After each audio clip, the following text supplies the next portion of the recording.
Good morning, this is the News Wire. I'm Leah Ubaga. More university lecturers have maintained that they are still continuing their strike today despite the management instructing students to return to school from Friday. Led by AUC Chairman, More University Branch Dr. Richard Okoh, the lecturers have vowed not to return to work until their demands are addressed. Bado tuko mgomo, chuo kikuu cha Moi bado, hata kama wanafunzi wameitwa, wafanyakazi bado hakuna jambo ambalo limetatuliwa. Zile hela ambazo tulikuwa tumekatwa ziweze kuchukuliwa kwa sababu ya loan hazijalipwa kufikia sasa. Pension watu wanaendelea kuretire, hakuna pesa ambayo imeilipwa kwa miaka 7. Ndio kwa sababu wafanyakazi wamesema ya kwamba usimamizi uweze kuharakisha hiyo pesa iweze kulipwa, ndiposa waweze kufanya mkataba wao wa kuweza kufanya mazungumzo ambayo yataelekea katika kurudi kazini. The Moi lecturers have been on strike for a month now over delayed salaries, half-paid salaries, as well as non-payment of pension funds and bank loans. The youth leadership in the ruling UDA party will now begin the process of motivating citizens to register for the new SHA health insurance. UDA youth leader Cedric Otieno has said that the Social Health Authority will help low-income citizens get treatment at affordable prices. Leo tuko hapa kwa ile program ambaye president wetu William Samoei Ruto na CS wetu wa health Deborah, that hii mambo ya SHA tumeona inasaidia wamama sana, na wamama wote na wasichana wetu ambayo wanajisaidia ama wenye wako ile mikakati ya kujisaidia waweze kuregister kwa hii SHA, kwa sababu ni ile ambayo ni ya ule mwananchi mnyako chini. Ukiwa na 300 unalipia na unapewa ile matibabu yenye umesave more than 70,000 shillings. Otieno's statement has been emphasized by some mothers in Kisumu County. Mimi niliregister SHA, fanya ilinisaidia sana. Nilikuwa napeleka mtoto OC, akaenda kwa ward. SHA ilinilipia. Mimi nilikuwa natumia ile ya kitambo kwa transfer kwa hii nyingine. Sasa mimi ni wa SHA damu. Sasa mama wote muende kwa SHA, SHA ni mzuri sana. And the case against the controversial contract between the Kenyan government and Adani Holdings Limited has been postponed. The case will now be heard on November 27th after the parties in the two cases were informed that the judge hearing the case wasn't present. The petitioners filed the matter in court seeking to terminate the MOU between the government and Adani, which would enable the company to manage the Jomo Kenyatta International Airport for 30 years. Wiper Party leader Kalonzo Musyoka called on the government to terminate the contract, insisting that Kenya should be able to improve the infrastructure of JKIA on its own. There may be need to consolidate this, but that's a matter for discussion going forward. And we think this matter is of critical importance. We are dealing with a critical infrastructure which touches on the national security and the well-being of a nation state called Kenya. We have said before, we have no problem with the investors coming to the country, but the way this Adani deal has been crafted, it has all the trappings of what one would call a state capture. It is a statement that was supported by DAPK leader Eugene Wamalwa.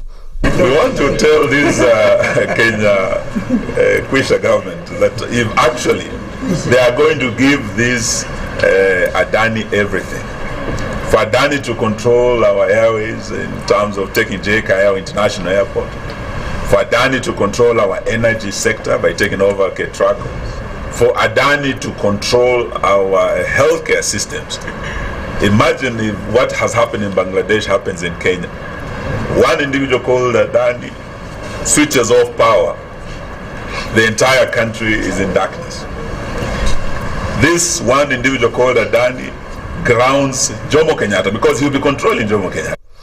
And finally, in the international scene, Israeli Foreign Minister Gideon Sir has rejected the establishment of a Palestinian state as a realistic goal after Palestinian leader Mahmoud Abbas reiterated his commitment to a sovereign country. Sir said that he doesn't think this position is realistic today, and yet they must be realistic. The newly appointed minister said in response to a question about the creation of a Palestinian state in exchange for a normalization of ties between Israel and Arab countries. The normalization drive was part of the 2020 Abraham Accords overseen by Donald Trump, and the process could resume after the president-elect returns to the White House in January. That's the Newswire. I'm Leah Ubaga. You tune into Kenya's biggest conversation. My name is Ramanyan. Amen. One of the things that are ailing our country is negative ethnicity.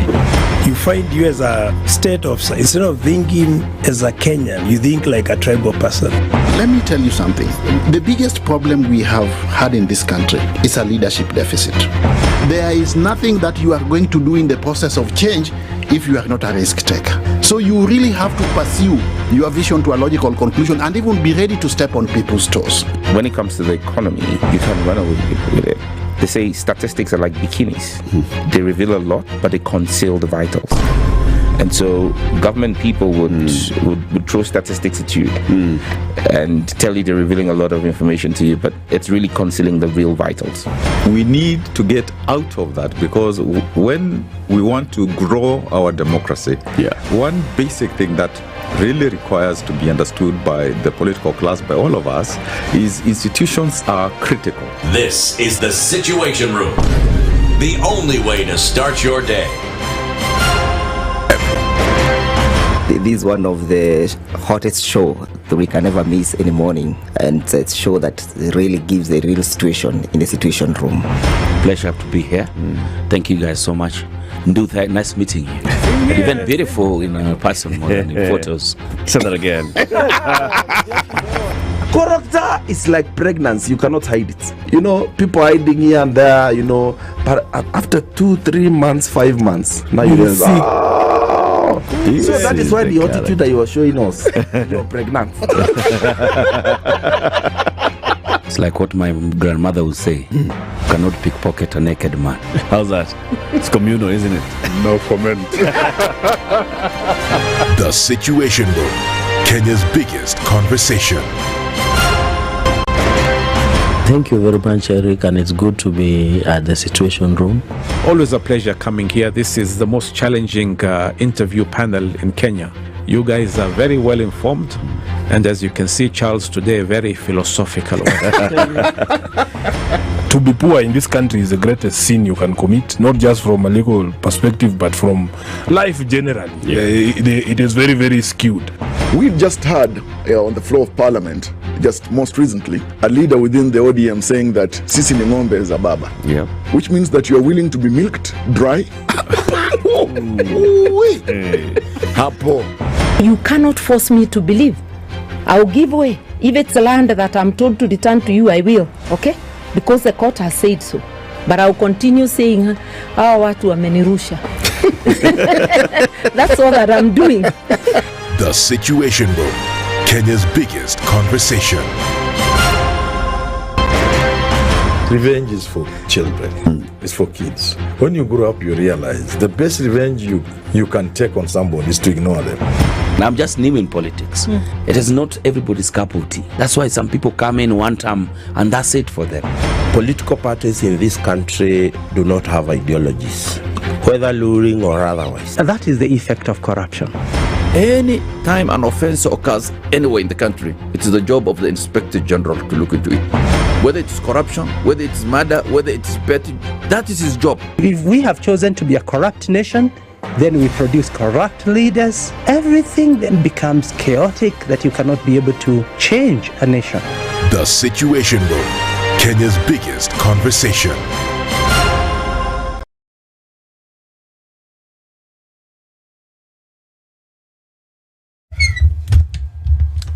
Good Good morning and welcome to Tuesday. What's happening on the roads this morning? A little bit of traffic actually on Uhuru Highway for the first time really early. Coming off of Thika Superhighway, not much going on here. We're likely to see some traffic build up coming off of Kangunda Road, which gets onto Outer Ring at some point. The Eastern Bypass starting to pack up as well. Traffic as you approach North Airport Road, and then as you come in from Gong Road, I think we're okay. Magadi Road looks fine. Langata Road getting into the city is all right, all the way from Uhuru Gardens out towards the CBD. And we're not seeing much coming off of Kiambu Road, at least not for now. Westlands looks pretty good, and we'll be able to get into the city without too much of an issue. Let's see how Tuesday morning pans out. We're here for it. Let us know what's going on where you are, and we'll keep things moving this morning. SpiceFM KE on X, hashtag the Situation Room.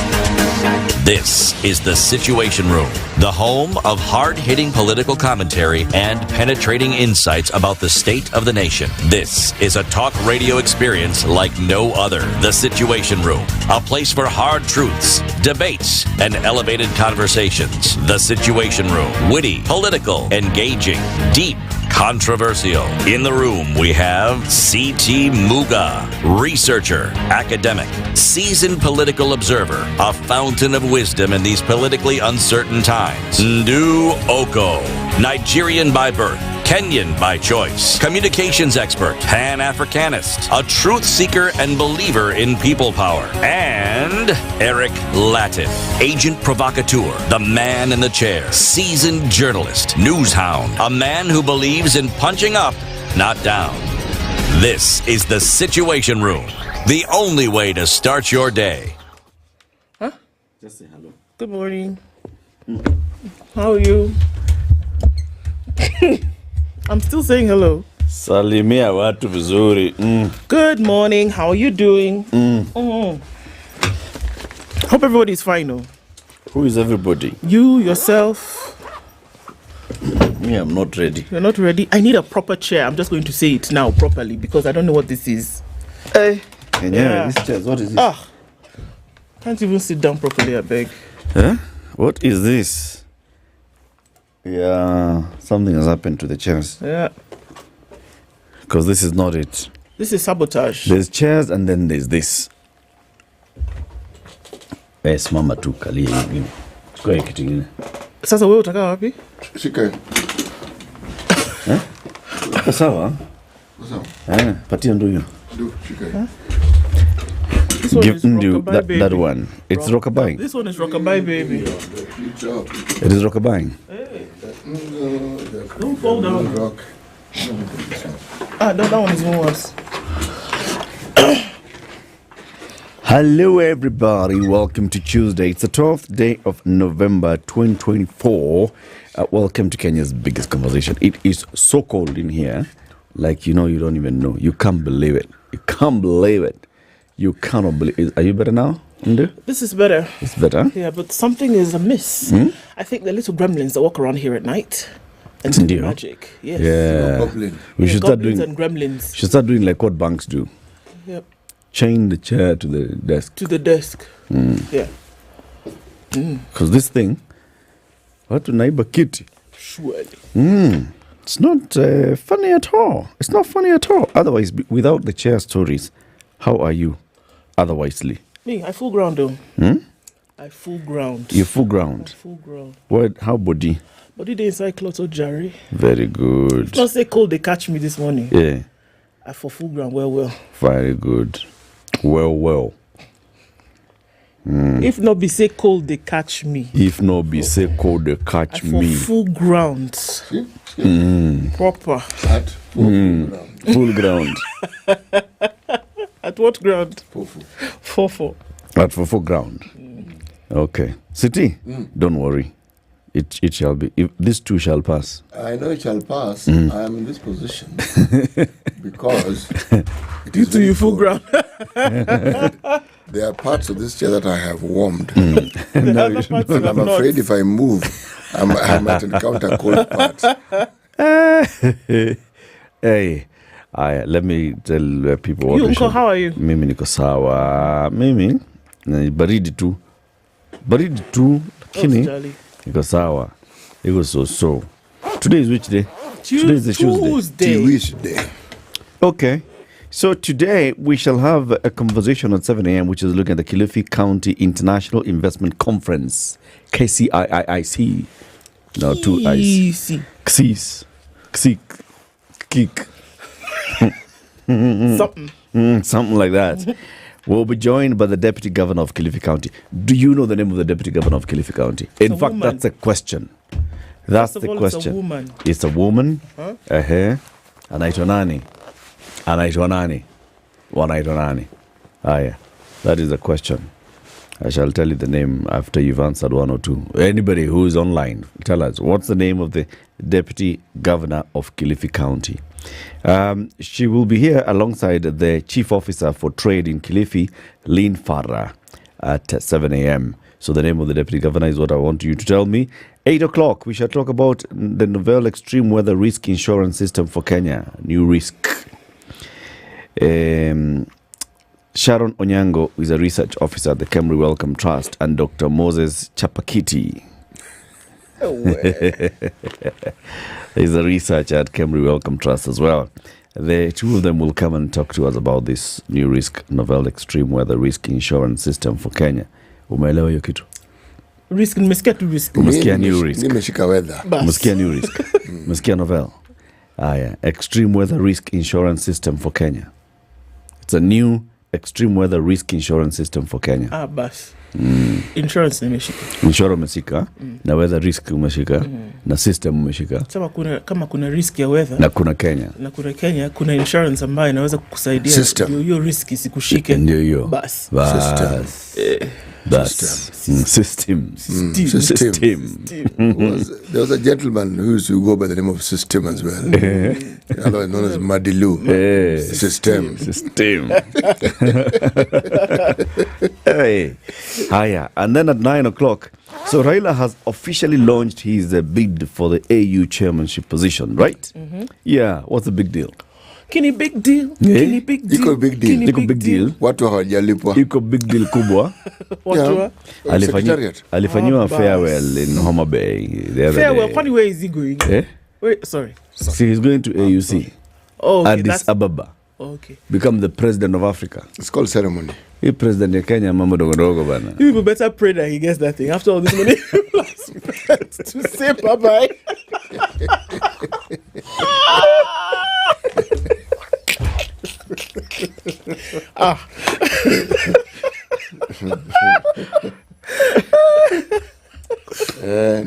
Don't be like that. Sorry, I'm very sorry.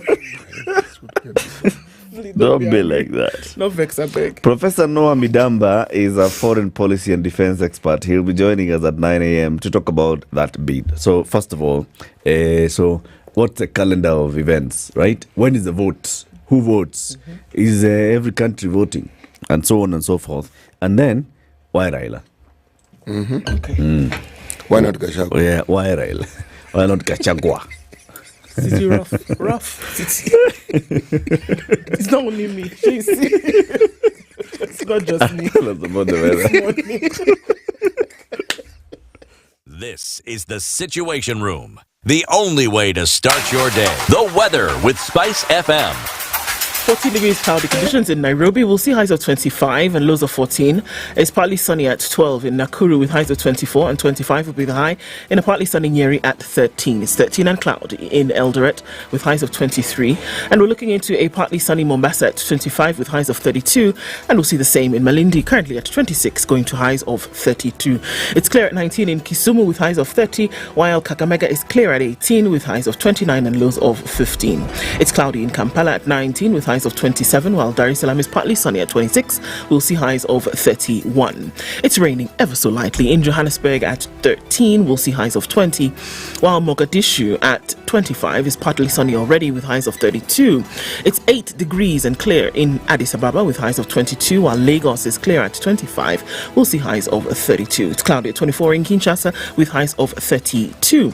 Beijing is sunny at 13 going into Tuesday afternoon, going to highs of 17 and lows of 9, while While Paris at 7 is cloudy, we'll see highs of 11. It's also cooling down in London, 7 degrees and mostly cloudy with highs of 12, and round things out to New York where Monday night is clear at 13. Coming into Tuesday, we'll see highs of 25 and lows of 10.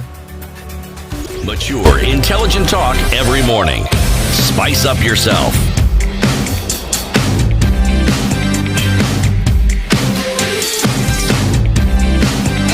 Mornings done right. 94.4 Spice FM, Nairobi. So has anybody answered the question? The Deputy Governor of Kilifi County? And it was Flora Mbetsa. No. Chibule. Flora Mbetsa Chibule. Yes. You're top. You're huyo. Yeah, Her Excellency Flora Mbetsa Chibule will be joining us at 7 a.m. alongside the Chief Officer for Trade in Kilifi County. Sawa. Yeah. Her name is Lynn Farah. Salimia watu. Aya, watu wote. Wajiro says good morning, Spice family. A daughter of Africa is also greeting us today and says good morning as well. Minara is where her name is Rose Grace. I almost said Gross Grace. Anyway, good morning to you. Thank you so much. Kudos for the good job that you're doing. Thank you so much, Rose. Don Sabwa. Now Party G. What's wrong with me? Now Rigi G is partyless. No leadership. So is it painful to be a truthful man? At the end, he asks, how are you, Ndu, City, and Eric? I am fine. As for you two gentlemen? I'm fine too. Well, thank you. Well done. Ali Ado says, good morning, Nikondani from County 001 in Chuda, otherwise known as Two-Door. Stella S says, good morning, CT Eric Ndu Nawapenda Sana. Thank you so much from Dallas. Cyprian Kambuni says, good morning from the Twin Cities of St. Paul and Minneapolis. Joe Mungai says, on a rainy day here in Bonnie Lake, Washington, good morning, Nawapenda Bure. Thank you so much. Robert Mbogo, Ian Jomo, good morning from Nyeri. Mwafrika says, good morning, fellow Kenyans from Doha. Ahmed says, it's Ahmed. The elephant is greeting you from the Federal Republic of... Okay. London is where Hezekiah Wheely is. My good people, may the favor of the Lord rest on all of us in Jesus' name. Amen. Patrick Mwalimo says, good morning, keep it up. Thank you so much. Good morning, tuning in from Mumias, Asante. Gilbert Kimugo is also here. Mr. CT is a foreseer and the rainmaker. Tell us, when is the handshake we are smelling happening? Which handshake? I don't know, my brother. I'm just reading. You're the seer, boss. You're the seer. You tell so you us. should be able to know that there's a handshake in the offing. Okay. You want me to foretell something? It's going to continue being cold. Bas. And this is a question coming from Tampere. Gilbert is in Finland.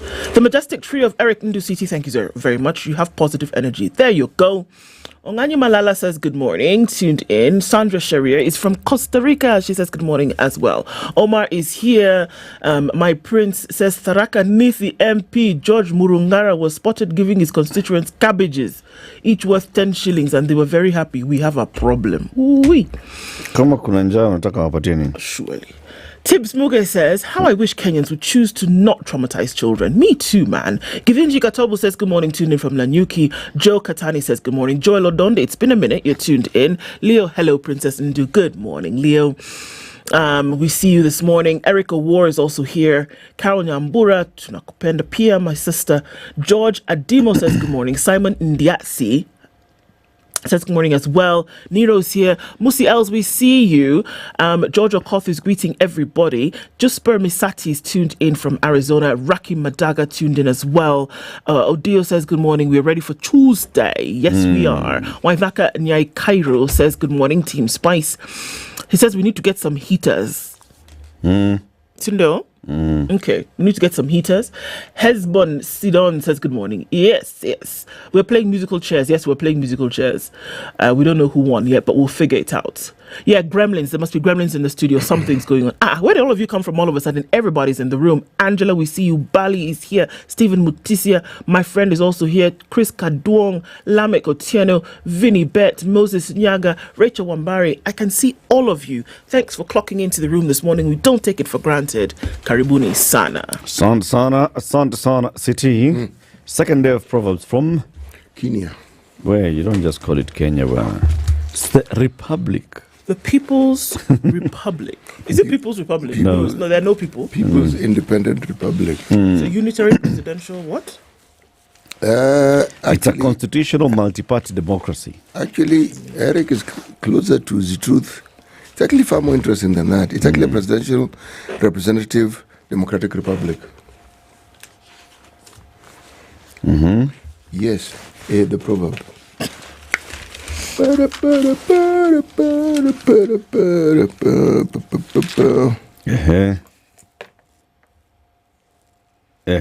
Sometime today. Yes. Nimechoka kutangatanga. No, the proverb. I am reading the proverb. Hapa tatia nanga.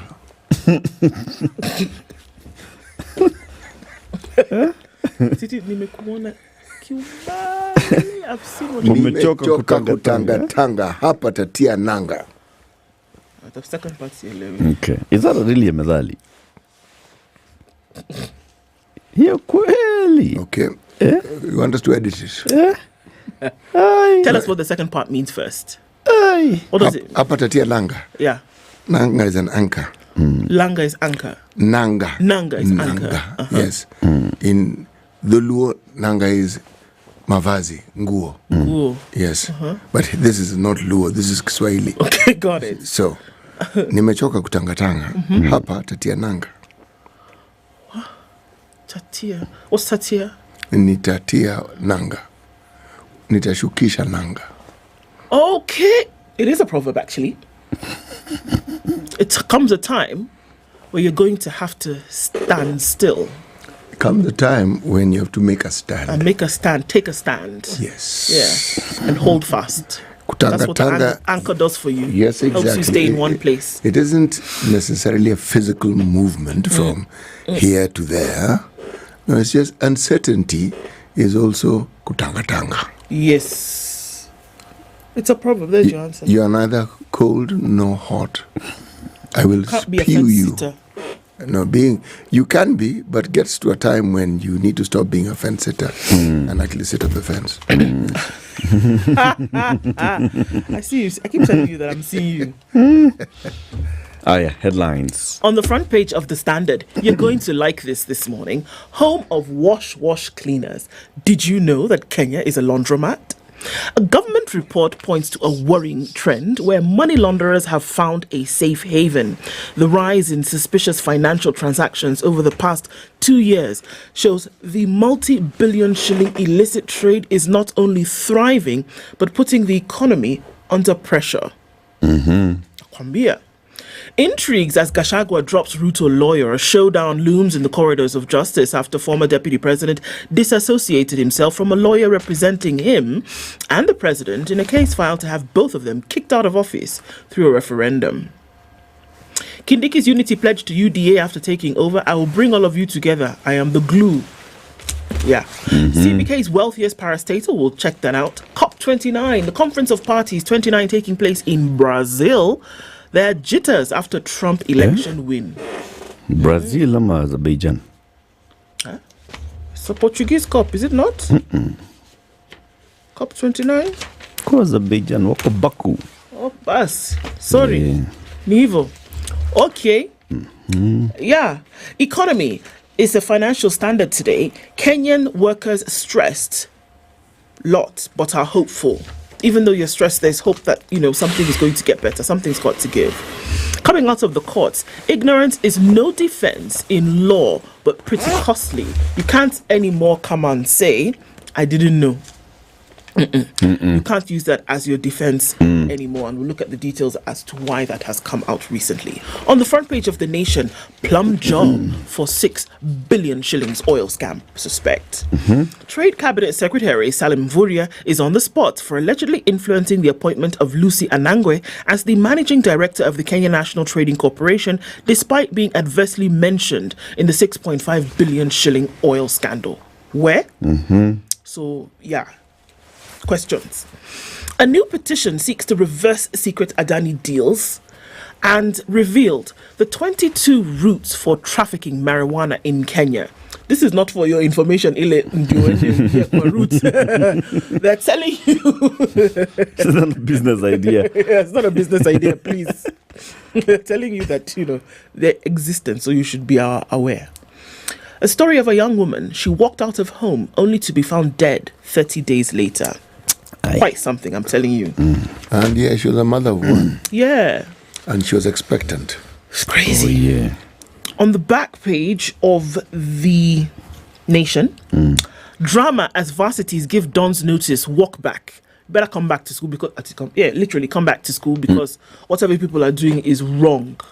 Or we fire you. Exactly. But Songa told them, you can't fire us.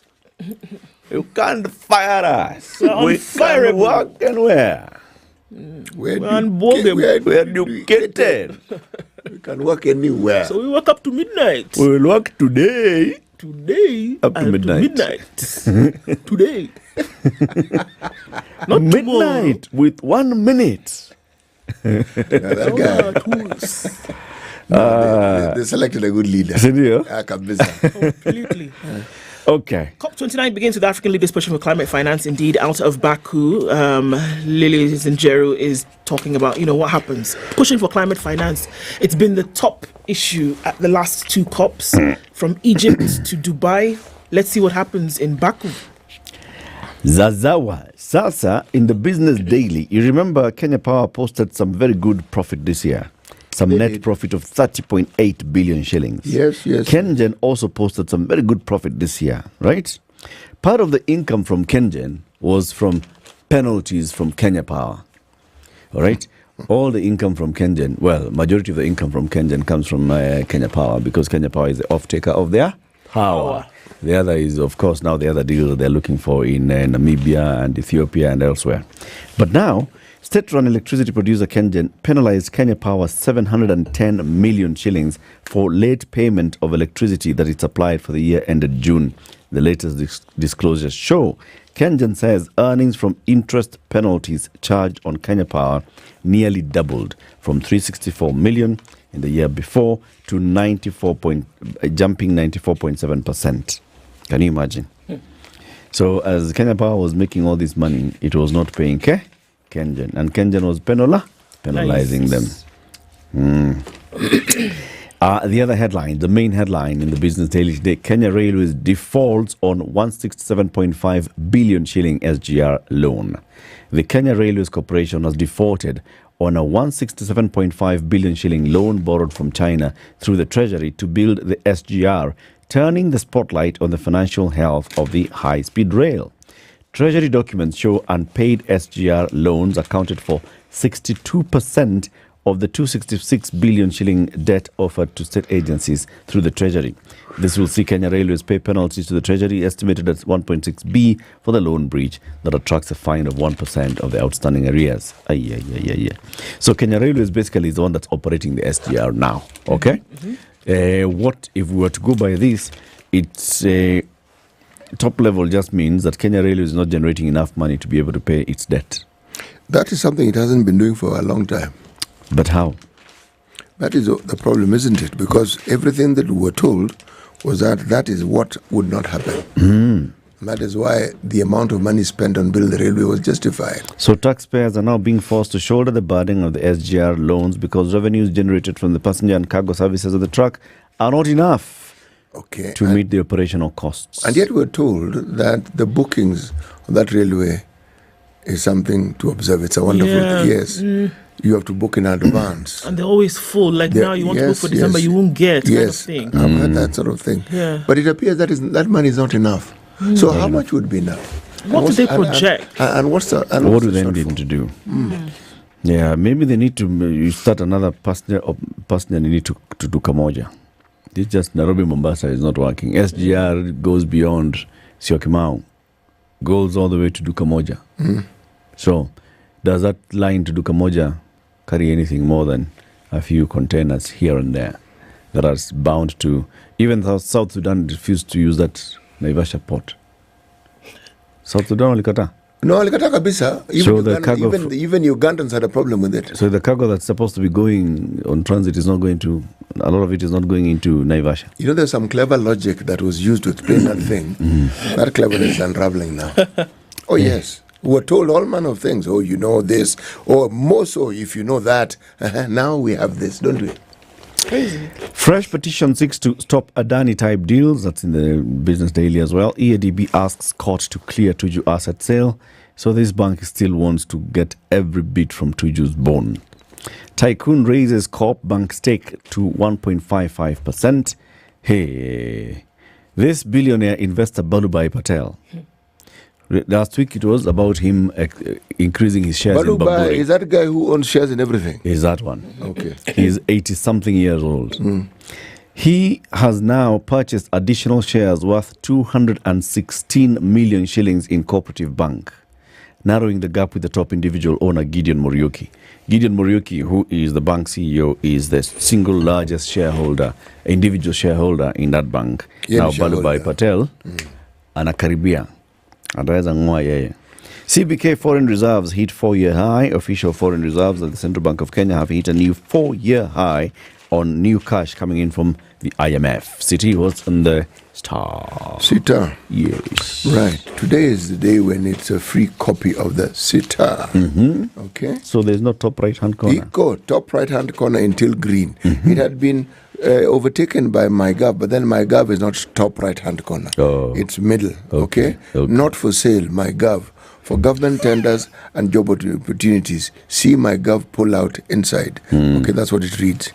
Broad-based government, confusion and disquiet rock Raila party over in inverted commas. Okay? Informal deal. The story is on page 6. Male breast cancer survivor shares story of hope and resilience. Did you know that men, also have breast cancer? Well, they do have breasts. Yes, Tiny little things, but they do have breasts. Counts for 13% of all breast cancer cases are men. Men, yes, and they just simply don't talk about it. Wow. Yes. Cry for help. Mother's plea to save life of daughter with rare condition. This one, it's called Amarfan syndrome. Man, there are diseases on this planet. Gosh. Anyway, the fact that it has a name, it means it has been seen elsewhere and there are people who understand it. That's why it has a name. Plus love and talk. How integrated HIV, TB, malaria care supports mothers and babies. Okay? It's very simple. The process of providing care and treatment for HIV and AIDS also provided for the possible opportunistic diseases, which means almost every disease known to man. Yes. So apart from just the ARVs, you would also receive medication and care that's integrated. Kila kitu iko hapo ndani. Yes. That's what they're calling plus love and talk. Bang in the middle of the paper, there's a picture in the middle of the paper, literally, of Safaricom CEO, Mr. Ndegwa. Visionary. He reminds us true leadership is about lifting others and making impact. Secret to Ndegwa's success at Safaricom. This is bang in the middle of the paper. Okay. Peter Ndegwa is not just a CEO. No, he is not. He is a leader with a heart, a visionary who understands the pulse of the nation he serves. But I'm reading this. Okay. Yes. This is not how you... No, it's not. You don't know him like that. I know who he is. You don't know him like that. No, I know who he is, because if you look at what he has done, taking over from Kolimo and the things he has done, man, it's stupendous stuff. I mean, it's not just your, walk in the park, garden variety kind of stuff. It's right. Sawa. In headline. Sawa. Yeah. The People Daily, how Kenyans have devised new ways of consuming weed. That weed story is everywhere. It's everywhere. That weed story is not going anywhere. Allah. That's right. Ati Shashamana weed is coming from Marsabit. 22 different routes in Kenya. CS Chirchir in knee-jerk reaction over JKI extortion embarrassment. He's embarrassed. You've seen a statement that has come from all those ministers combined. The CS for the National Treasury, the CS for Transport, the CS, the PS for Interior, the CS for where else? Many CSs. Why is everybody so jittery? Now they're coming out to say Kenya is committed to ensure everybody's treated very well at JKI. Well, they're talking so loudly. Now, this one is not something to be talked about. You just do. Exactly. The headline in the People Daily, State Medical Cover U-turn. According to this story, new regulations indicate that proposed scheme for public servants will be operated by funds appropriated by the National Treasury and those paid as medical allowances. So state officers, public officers are still going to get some extra cover using SHIF. Na sisi ndio tunawalipia. Haya. Taifa Leo. Mackenzie kusota jela hadi 2025. Kesi ya mshukiwa mkuu wa mauaji ya Shakahola wenzake 94 ni baadaye. That case has been pushed into New Year. Why? Because hawajui mambo yanavyoendelea. Kindiki apewa kiti cha Rigathi chama cha UDA. Kithure Kindiki anaendelea kukalia vizuri kiti cha unaibu wa rais baada ya kupokezwa wadhifa wa naibu kiongozi wa chama cha UDA hapo jana. Benki yakiri kutoa mkopo kwa ardhi ya umma. NBK, National Bank of Kenya, yasema kampuni ya kujenga Jivanjii ilitimiza vigezo. Murara na Kasmuel ni wasaliti. Watazamwa kama wasaliti baada ya kufuata mkondo wa wanasiasa waliofokewa na Gen Z. Njia 22 za ulanguzi wa bangi nchini Kenya. Bangi in the middle of the paper. Bangi everywhere. Kikosi cha kampeni za Raila AUC chalalama kunyimwa pesa ya kuanza shughuli. Akanyagiwa hela za AUC. Hiyo ndio headline. Yasema ufichuzi wa baini kuwa usafiri wa ndege pekee unahitaji angalau milioni 77 kwa ajili ya kumvumisha Raila kote barani Afrika. He will need 77 million shillings just flying around. When is the election? 2025. 77 million shillings just to private jets. Hopping from here Why to don't they introduce him that guy in the Middle East? Yeah, the friend. Yeah, that guy who helped before. The guy who helped before can help again. And remember that one? It was just fuel the America. The US. That is just continent. Just visiting one African after another. Just fuel the thing. Yes. And unaweza kuja hapa Middle East, niko na petrol station yangu. Ndege kisha mafuta inapitia hapa. Inaekwa. Yes. Yes, no problem. Na pia madriver wa hiyo ndege watapewa per diem. Madriver wa ndege. Tell us about traffic. This is the Situation Room, the only way to start your day. It's starting to build on the Thika Superhighway, but just past Survey, actually well past Survey, and then through towards the Pangani Underpass. And I'm looking for traffic everywhere else, and there seems to be very little bit of it. Coming through past Kasarani, there is some traffic starting to build as you get towards Garden City, but nothing too crazy. Also, as we look at Langata Road, the Southern Bypass, all of these interchanges and exchanges, there's no traffic, really. There's a little bit of inbound traffic on the Southern Bypass, but that'll pass in no time. Eastern Bypass, not yet, but we're knocking on 7 o'clock. So that means that around that time, everybody just jumps out at once. Pa! Then we'll see traffic. But for now, enjoy it. We'll talk in the meantime. SpiceFM, KE on X, hashtag The Situation Room. Mature, intelligent talk every morning. Spice up yourself.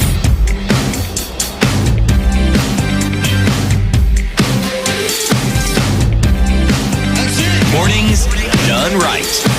94.4 Spice FM, Nairobi. Fresh petition now seeks to reverse secret Adani deals. Okay.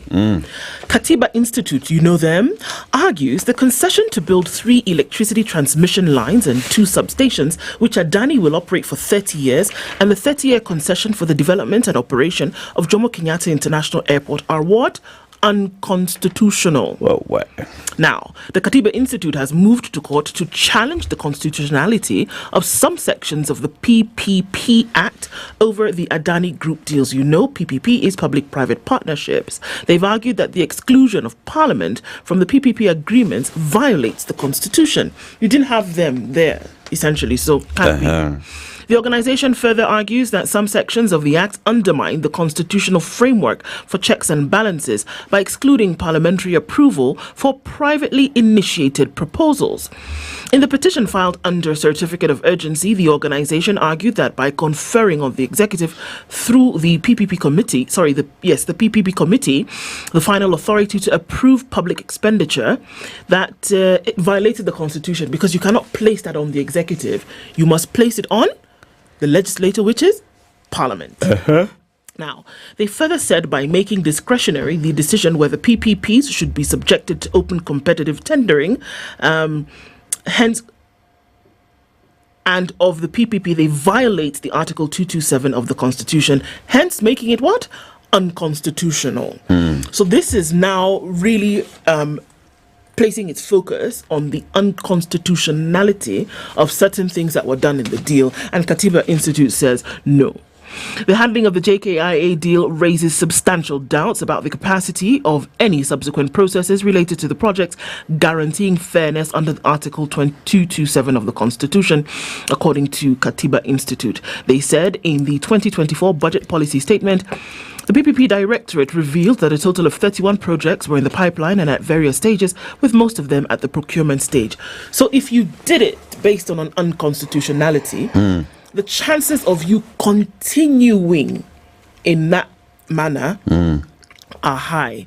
So Katiba Institute is saying, before we even get further, under certificate of urgency, we've gone to the court and we say, stop this thing based on its unconstitutionalism. And if you started this way, you're going to continue and finish this way. Yeah. So we want to nip this thing in the bud. Tuache hii mchezo. Exactly. Based, long and short is, hii mchezo mtawacha.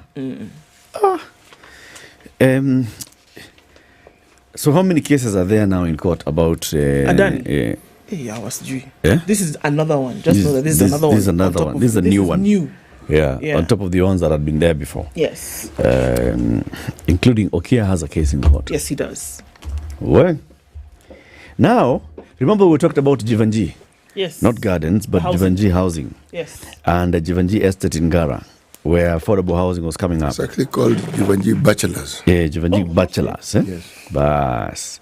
That Jivanji Bachelors, the story was that the developer and the Nairobi City County formed a special purpose vehicle. Yes, SPV. Yes. And this SPV, apparently, it's controlled by the developer, who is bringing nothing but expertise. And the Nairobi City County, which has a 20% stake, is bringing the land. Yes. So the land then is controlled by the 80% controller of the special purpose vehicle, who took it, went to the National Bank of Kenya and applied for a loan. Now, National Bank of Kenya says it was satisfied with the security presented by a developer who secured a 1.9 billion shilling loan for the construction of the affordable housing at Jivanji Estate in Gara, Nairobi. In documents submitted by the National Bank of Kenya to the Nairobi County Assembly Planning Committee, NBK Managing Director George Odhiambo said they had every reason to trust the developer based on the requirements that were put in place. Jabavu Village Limited submitted a title deed for the land on which it sits the Nairobi Bachelors Jivanji Estate following a controversial agreement with the Nairobi City County government that has sparked controversy about questionable transfer of public property into private hands. The documents show that JVL, who are in possession of the title deed, approached the bank in 2022 for financing to complete the construction of the project on a plot measuring approximately 8.9 acres. As part of due diligence, the bank says, the bank procured the relevant documentation pertaining to the request and approved the financing request through a stringent credit evaluation, which included suitability of the business model, contracts with the NCCG, the professional team that was undertaking the project, repayment ability, and the security for the bank. The bank stated, indeed, the title deed for the Jivanji estate is among the securities that were listed by the developer to process the loan. Now, can you imagine? So that, I don't know how now this is supposed to play out, because the land is security, is charged with a bank for the houses. Then you build the houses. When you sell, what happens? Actually, it's not. So now when you're buying, it's actually even not what you sell. The special purpose vehicle and the terms of understanding that such an arrangement normally has, if you're working with a public body, you first of all begin by asking, okay, you say the 20% is covered by the land, all right? But remember, this estate existed before Jabavu came in. Yeah. And the county derived an income from it. Yes. So part of that development goes to the county. Okay? Then there is a period within which that particular title will remain as it is but it reverts back to the county after that period has elapsed. That is how these things tend to go. Now, I don't know the details of this particular arrangement, but I know that that is how it works. Now, the thing about... So the title reverts to the county? Yes. So even the people who come and purchase, they will not own, because now you get a section of properties title. I do not know how that would work out. Because this is now no longer, this is now county developing houses for commercial, and they're selling off the houses. Yes. It's no longer when they're owning the houses. The county isn't selling.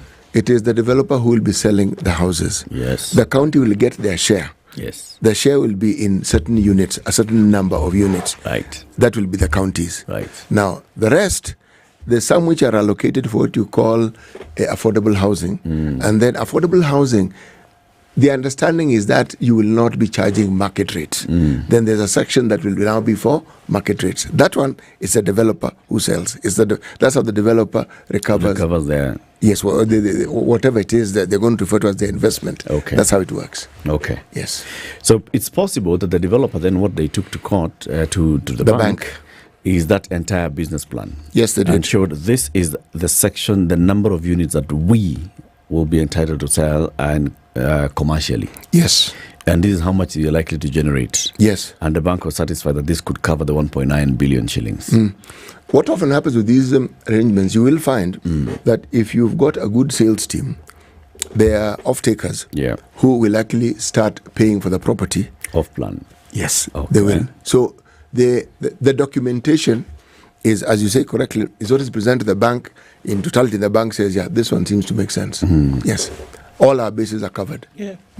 Unfortunately, though, is that this is now charged to the bank.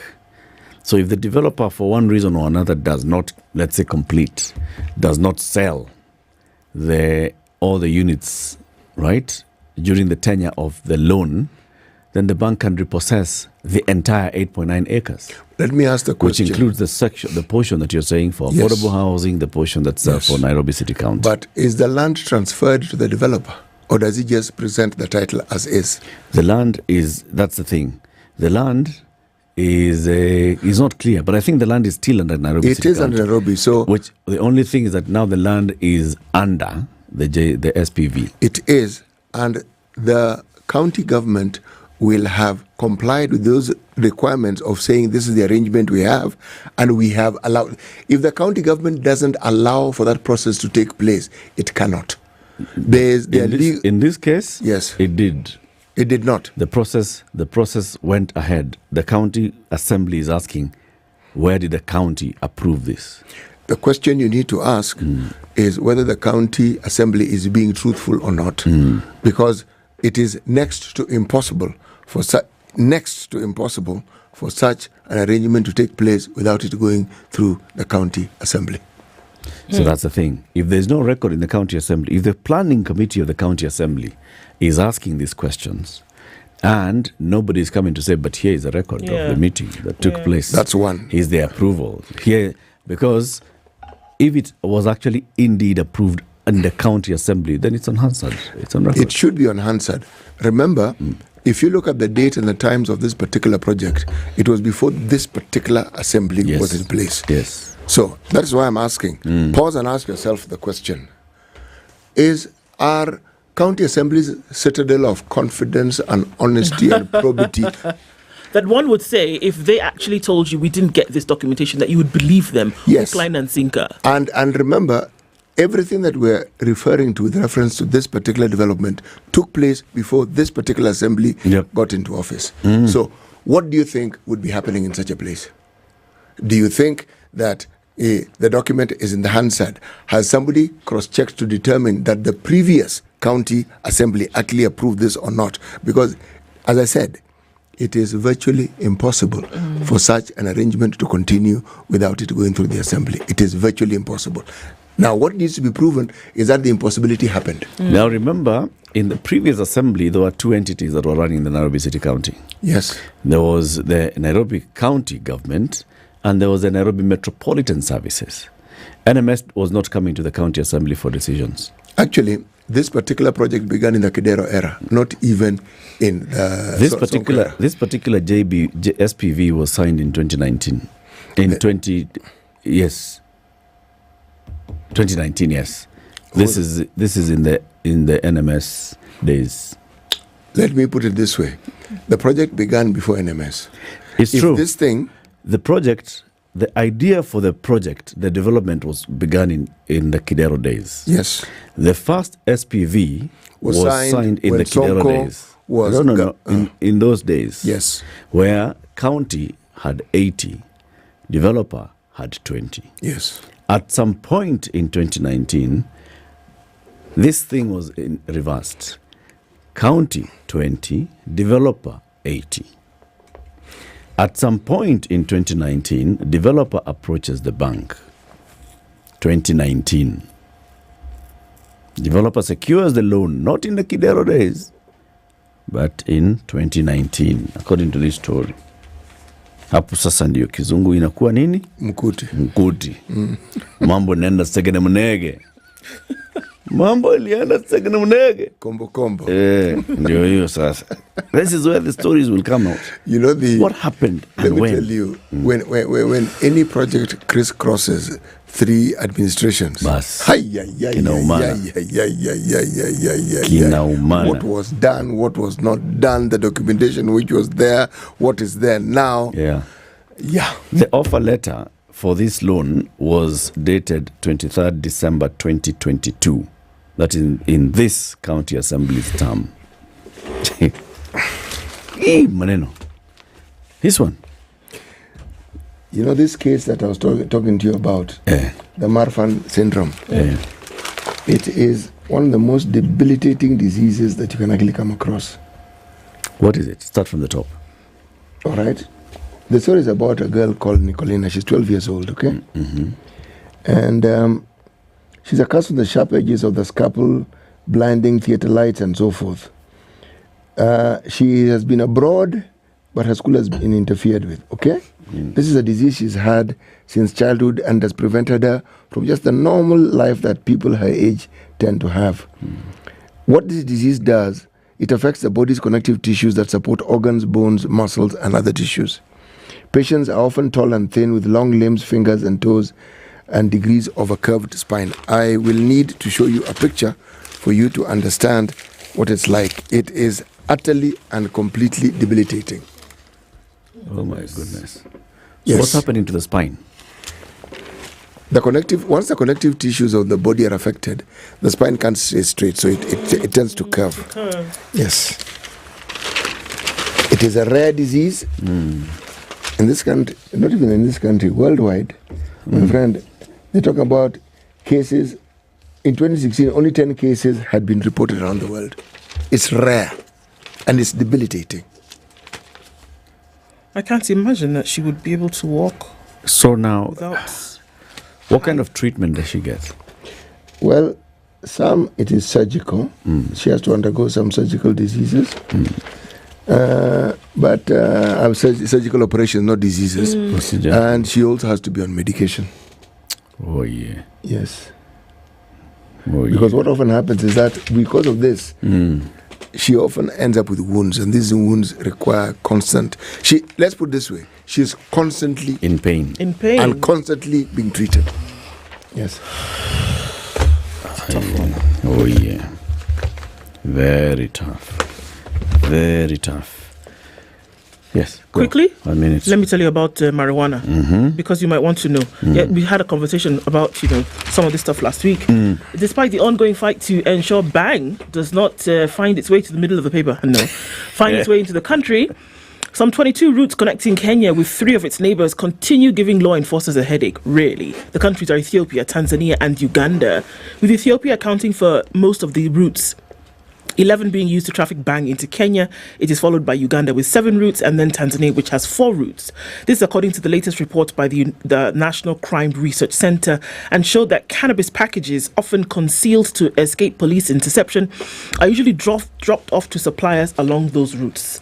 The survey also found that 5 regions, Eastern, Coast, Central, Nyanza and Western, offer the better road networks for trafficking the drug, whose consumption has reached new highs. Where is the best weed coming from? New highs in Kenya. Sorry? Where is the best weed coming from? According to the story. The 2 favorite destinations for bank traffickers are the county of Nairobi and Mombasa. Okay. With the capital being the most lucrative, receiving the outlawed drug from at least 17 different routes. The highest number of consumers are in Nairobi. Okay. Where does the best bank come from? Where is the most potent bank coming from? It doesn't tell us about that. Okay. It just tells us about these routes. Because we need to know it so we can just send the police there so they can just eliminate this thing once and for all. So that now it's news time. It won't be eliminated. It won't. Of course it can't.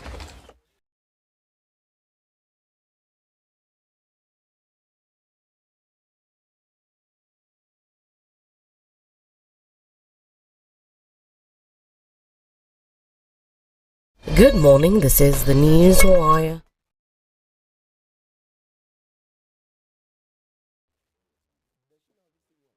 After being arrested for examination malpractice at Nyeri.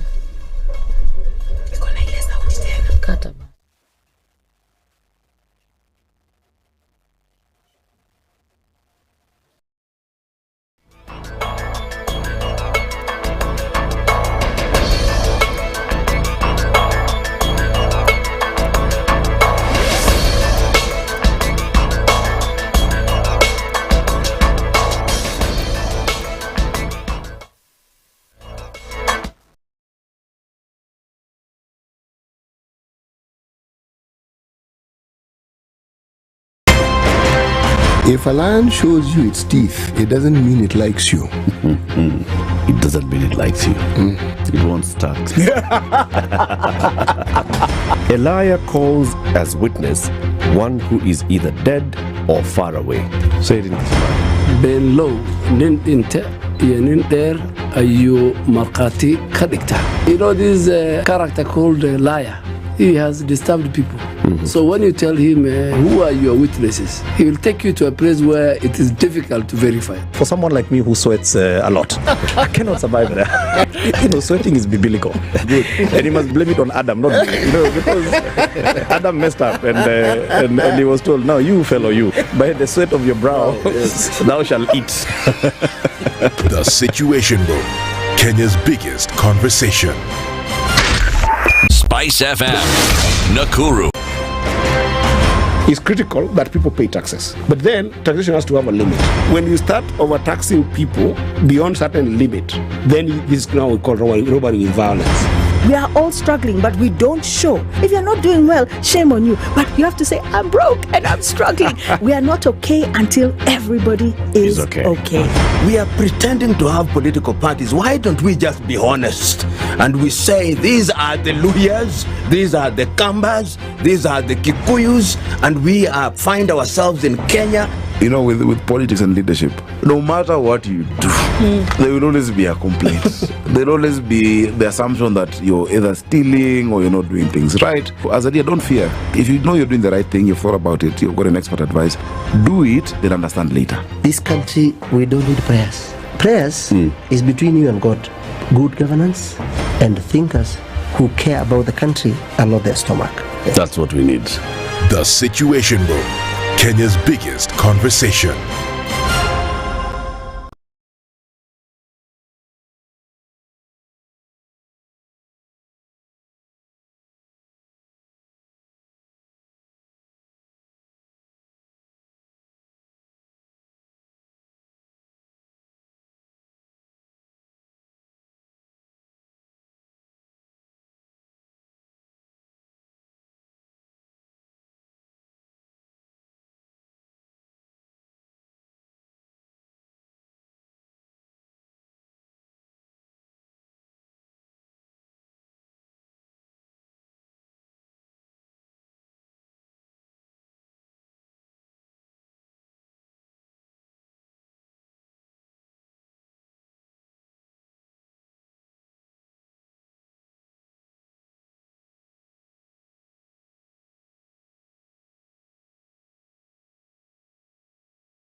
All right, this is the time where we see traffic now starting to build around the city. The sun is starting to do its thing and come out, so I guess that's why folks have come out as well. Thika Superhighway with some traffic starting to build as you get towards the city. And then we're also seeing that Wairimu is going to give you free movement all the way into the CBD as well, so not a problem here, at least not for now.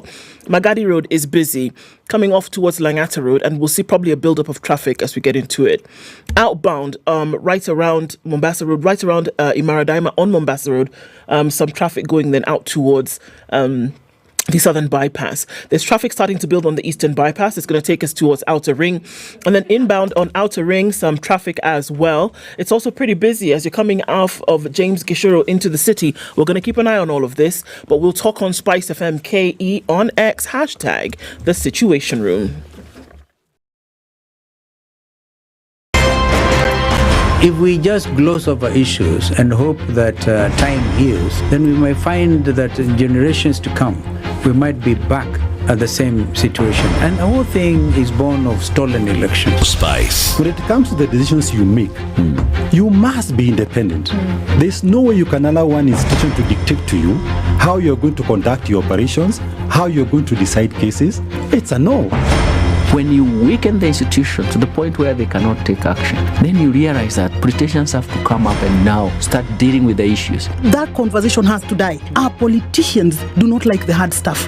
We must insist on the path of doing things right, whether popular or unpopular. Money changes hands.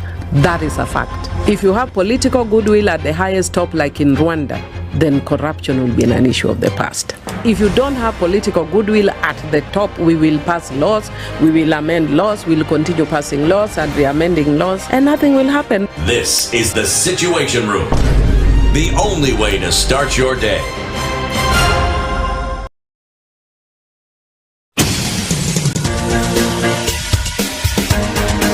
This is the Situation Room, the home of hard-hitting political commentary and penetrating insights about the state of the nation. This is a talk radio experience like no other. The Situation Room, a place for hard truths, debates, and elevated conversations. The Situation Room, witty, political, engaging, deep, controversial. In the room, we have C.T. Muga, researcher, academic, seasoned political observer, a fountain of wisdom in these politically uncertain times. Ndu Okoh, Nigerian by birth, Kenyan by choice, communications expert, Pan-Africanist, a truth seeker and believer in people power, and Eric Latiff, agent provocateur, the man in the chair, seasoned journalist, news hound, a man who believes in punching up, not down.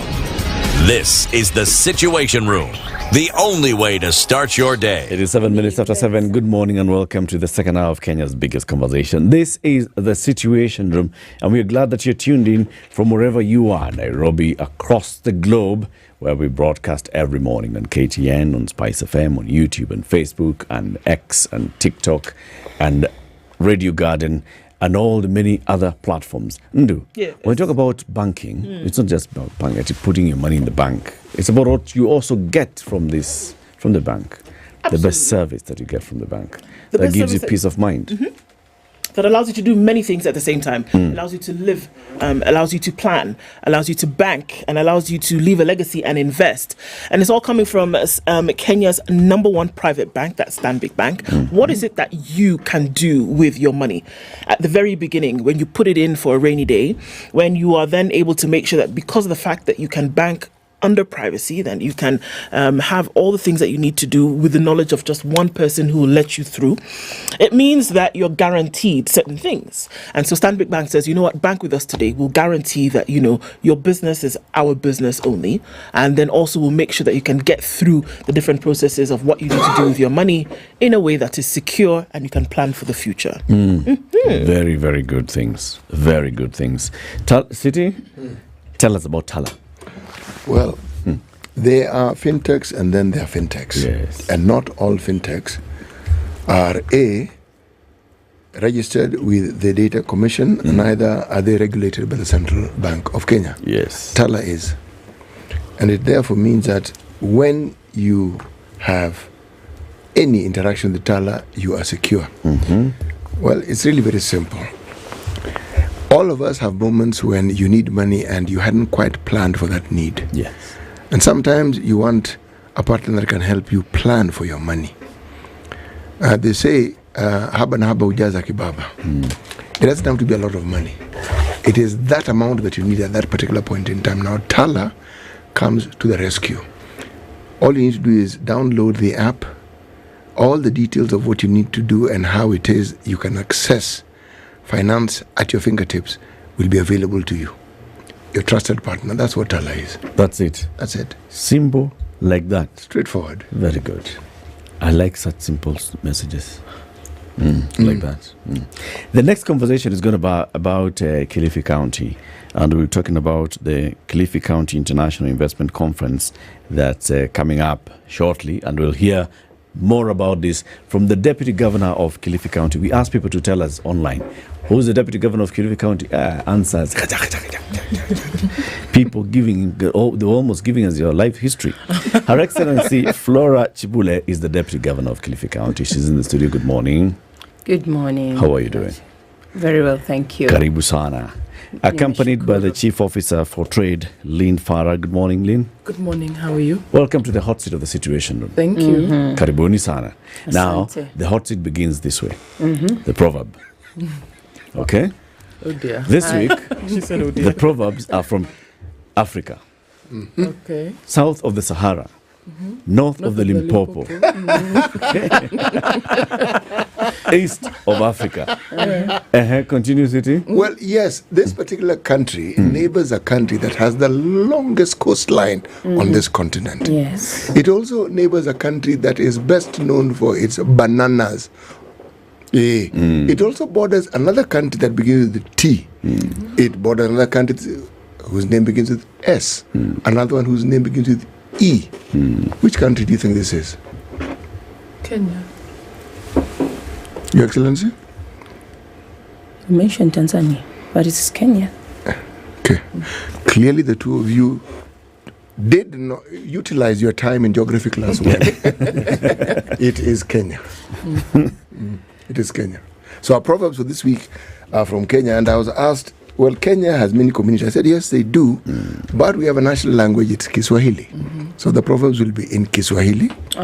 Yes, your task will be to translate it into English, and then now tell us what you think the meaning is. Okay?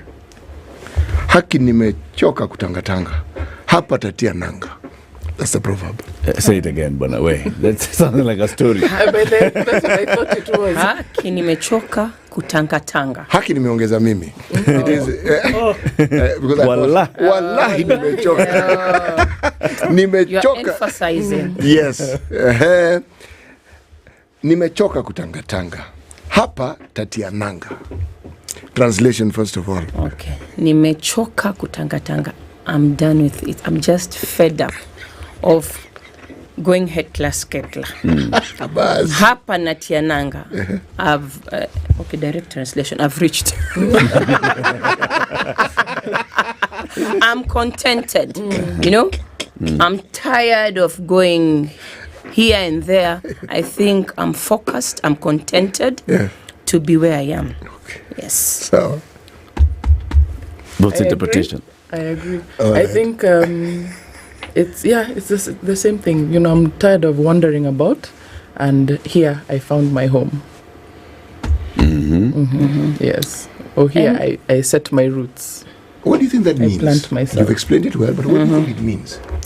Okay, in layman's language, it means, we are fed up. I've worked, I've done so much. I'm not being successful. There are things that are not thrown to me well, and here I am.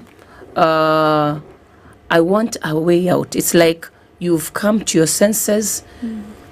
This is the direction you want to go. This is the focus I want to achieve. Ruthless focus. I've found my path, and I'm going to stand on this path because it's going to lead me somewhere. So it could be in whatever context. It's a Kenyan, whoever it is tired of maybe doing the same things, doing the same things always without a plan, and you don't make a shift. You'll achieve the same results. And those results are the ones that we are tired of. Kiswahili tunasema punda amechoka. Punda amechoka bwana. So we have to, lazima tuangalie mbinu mbadala. And we are looking at, we have a way out. There's light at the end of this tunnel. Let me go to this way. Let me take this route. It shall be well with me. Very nice. Yes. Theo, do you agree?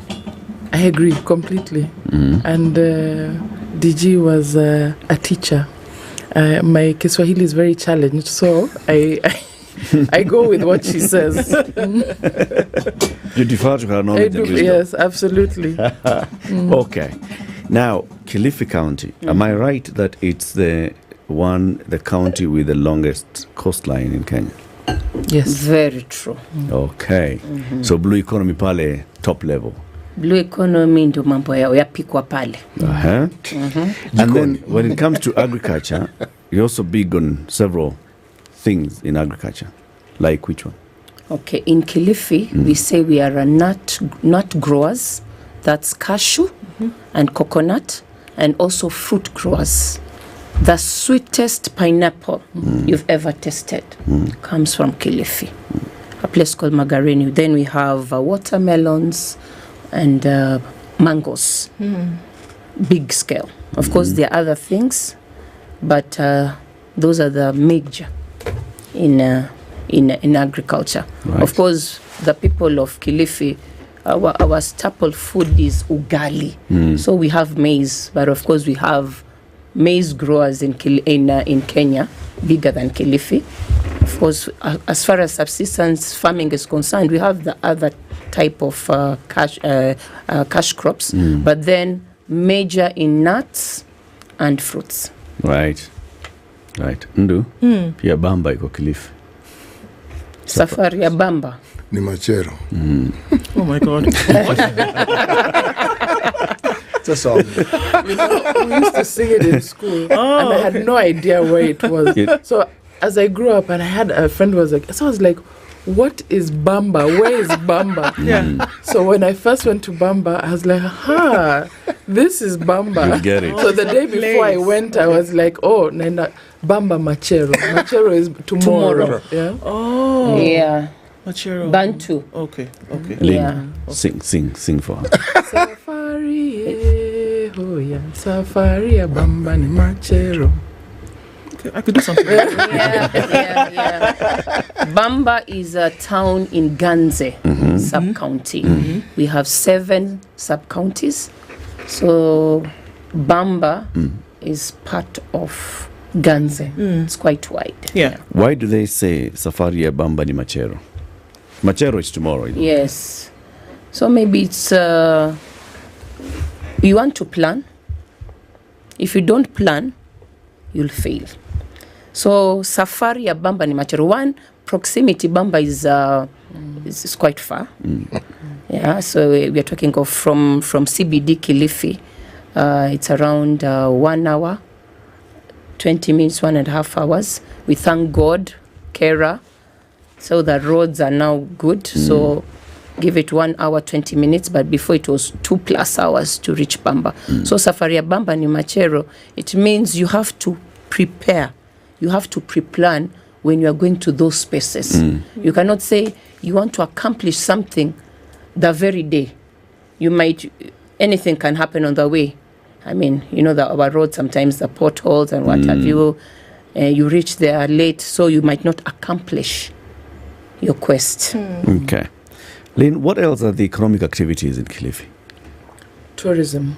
I don't think there's any family in Kilifi, maybe less than 10%, that have not been, who don't have a family member who's involved in tourism or who was involved in tourism. So tourism is a major, it was, and it started to decline, but it was a major economic backbone for Kilifi. Manufacturing is also a big space. Real estate, a lot of people are building homes. There's a lot of land in Kilifi, so people are setting up factories. We have mining as a big area. one of the things we want to look into is medical tourism. It's a good place to recuperate. So if we can tap into that space where somebody you set up a hospital, a state-of-the-art hospital, instead of flying out of the country, come to Kilifi, get your treatment, and have a nice place to rest and recuperate. DG has spoken about agribusiness and agriculture and blue economy.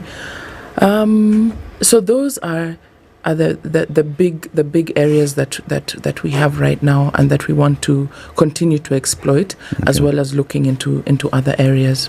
Okay. So let's then talk about the Kilifi County International Investment Conference. We're saying it's sick. Yeah. What is it, Your Excellency? Okay. Kilifi County International Investment Conference. I mean, we all know about conferences, and we are telling the world, we are telling Kenyans that we in Kilifi, we have investment opportunities. We don't want people to think of Kilifi just like a place for holiday, like what the chief officer has mentioned, a place to the people who are suffering maybe from arthritis or during COVID. They were looking for safe spaces there.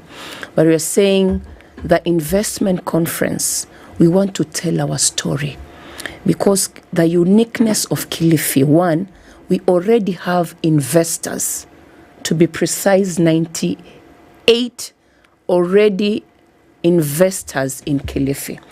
So we are telling our story that in Kilifi we have the natural resources there, we have the people. I mean, we're talking of human resource, both skilled and unskilled. Human resource that are trainable. So when we are talking about the investments, you're talking of opportunities that have not yet been tapped, much as we have the 98 investors already. We have the low-hanging fruits, like the minerals that we have in Kilifi, best titanium, manganese, iron core, all the building materials, limestone, kokoto, sand. We have all that. We've just talked about the longest beach line. We have places, just the seashore, which have not been tapped. We are looking for opportunities whereby people who want to invest in hospitality industry, they will come to Kilifi to see what is already there, or they put up new spaces. We are calling people from the global spaces in who are hoteliers and things like that. And she mentioned about health tourism. So in that investment conferences, one, you're going to have an opportunity to speak, being in discussions with experts in different fields, because we want to talk about health, we want to talk about tourism, we want to talk about blue economy and agribusiness. I mean, we have the Galana Kulalu, but what else, what more can we do in those spaces? We are talking of renewable energy. 10 out of 12 months in Kilifi, we have the solar. I mean, how can people come in and invest in the renewable energy, for example? So that's the story we want to tell the world. What you can find in Kilifi, the culture, the people, and the landmarks. Having 2 UNESCO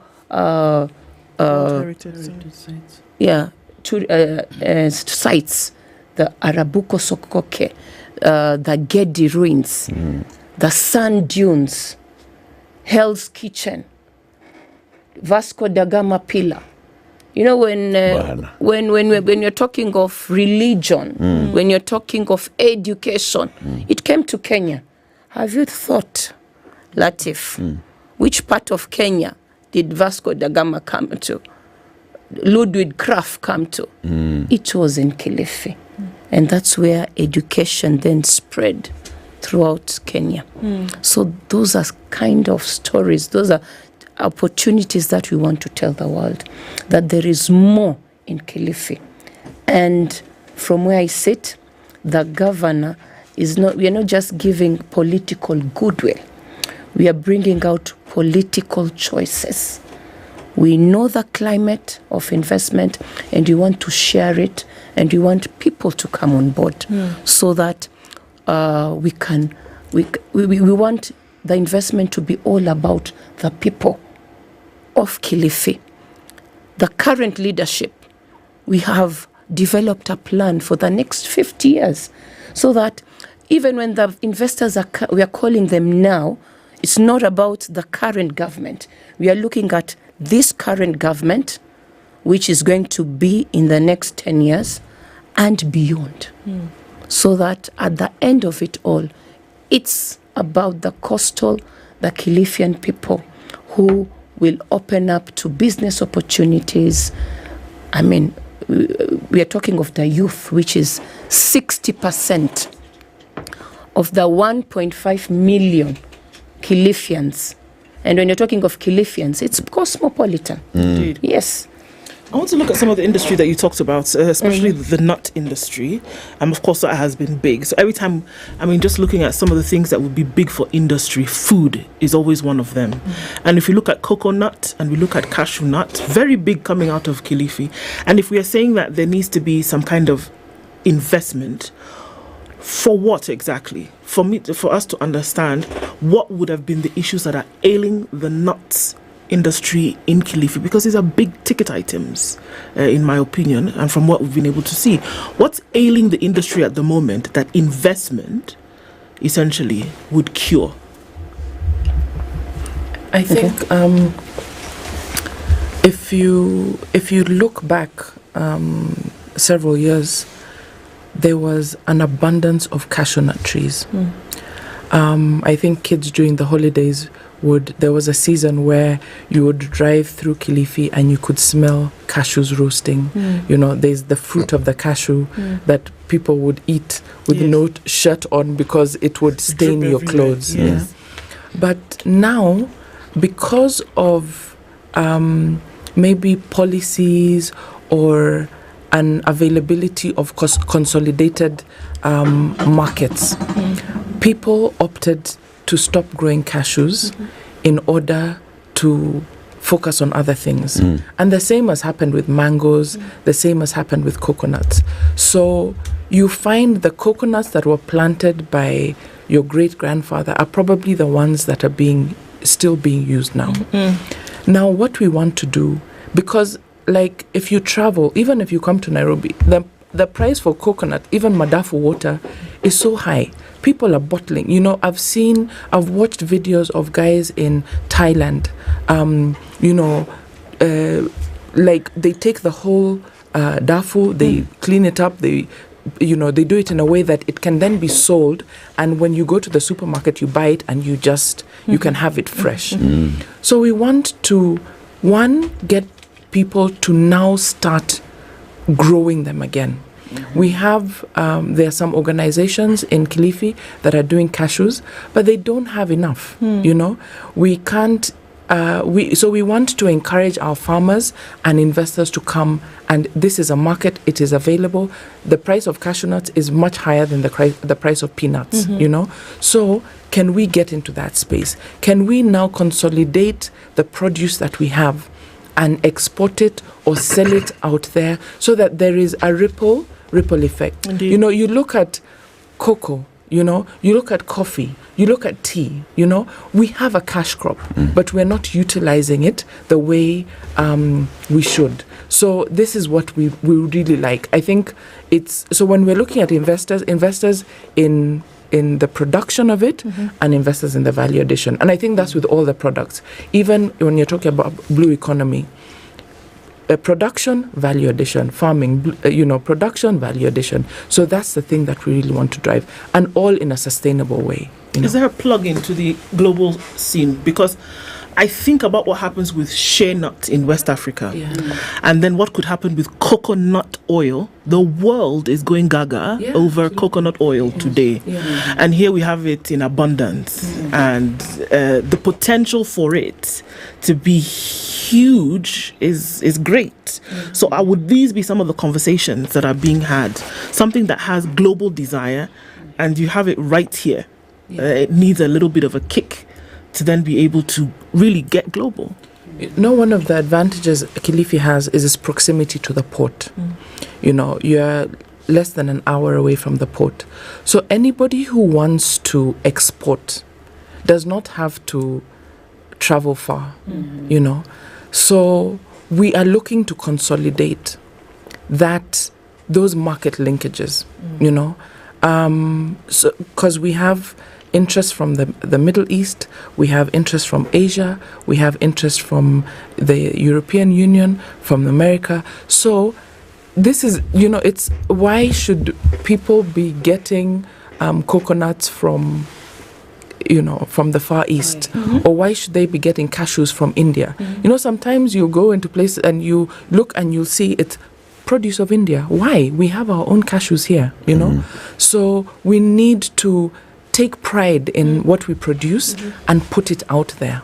I have to ask this question. What is the county doing? What is the deliberate action that the county is doing to ensure that the things that you're saying happen? And I'll tell you why I'm asking. There is a cashew nut factory in Kilifi. We now have Pwani University in Kilifi. Most people don't even know that Malindi is actually in Kilifi County. They know Malindi. Okay?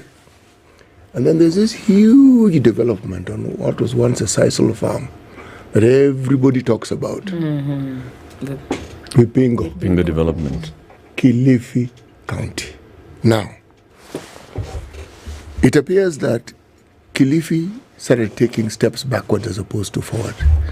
There was an MP of Malindi town called Francis Bobby Tuva.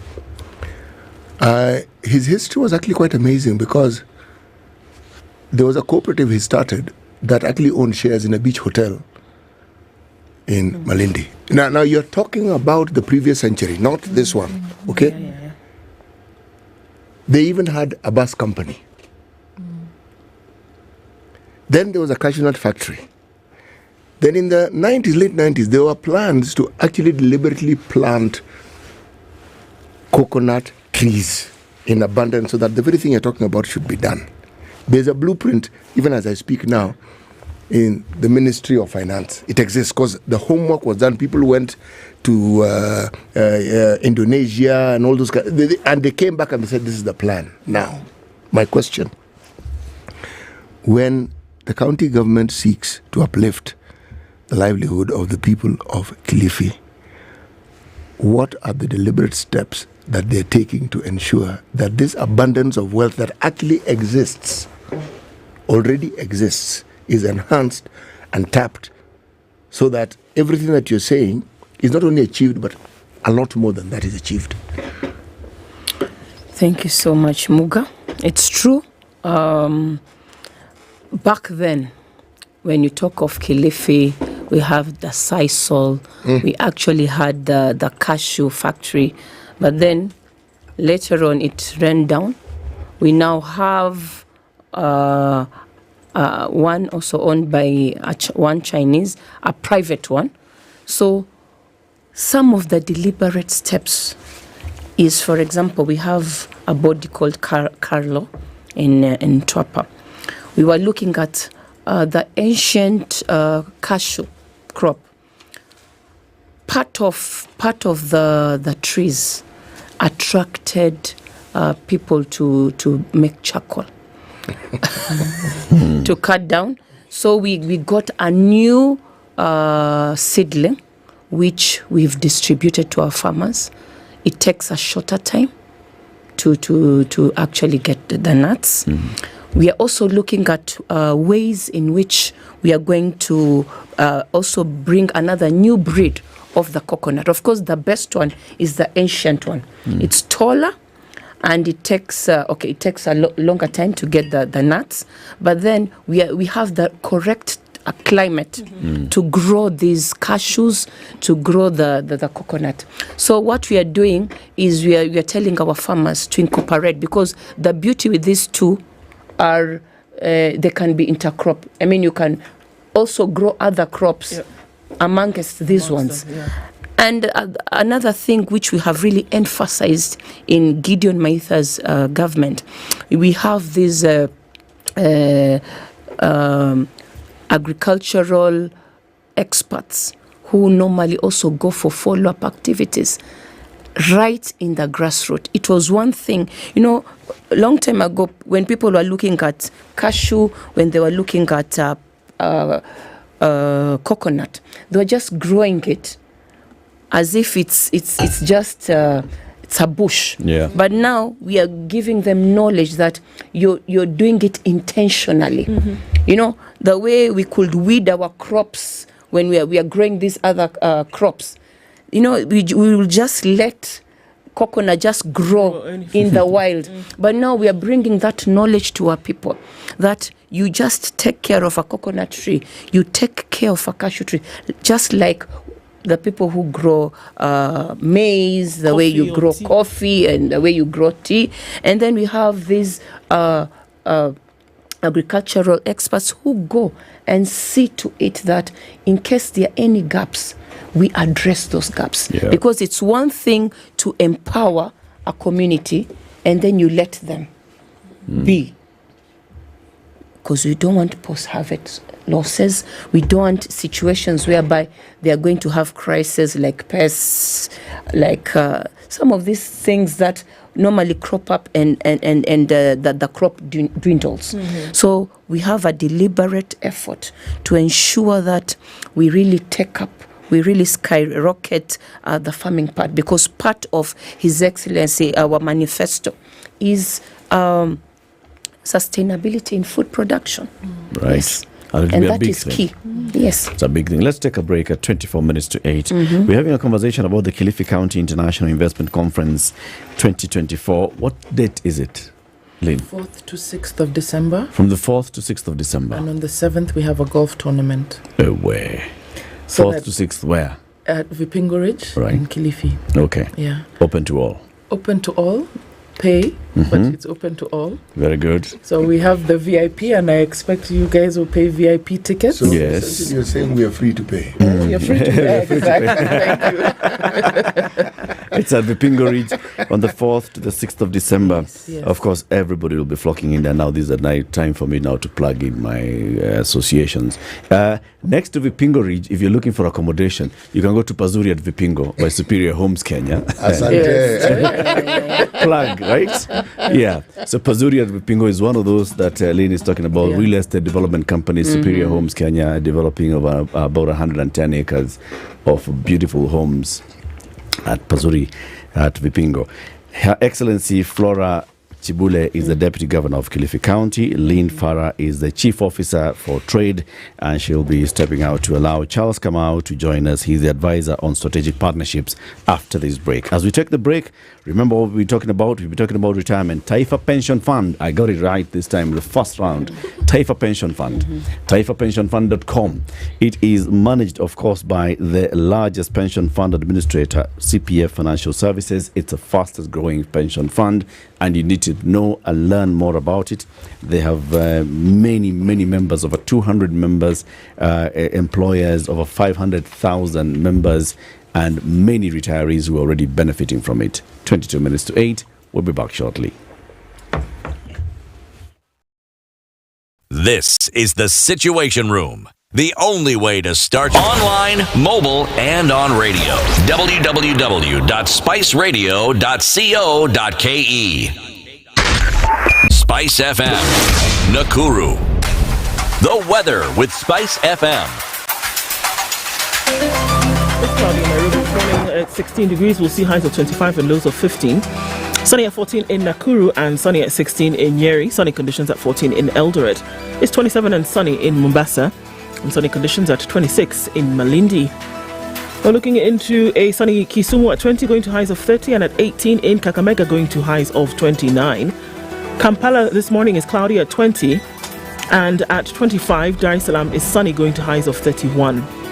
It's cloudy at 13 in Johannesburg with highs of 21, while Mogadishu at 27 is cloudy this morning with highs of 32. It's 11 and sunny in Addis Ababa with highs of 22.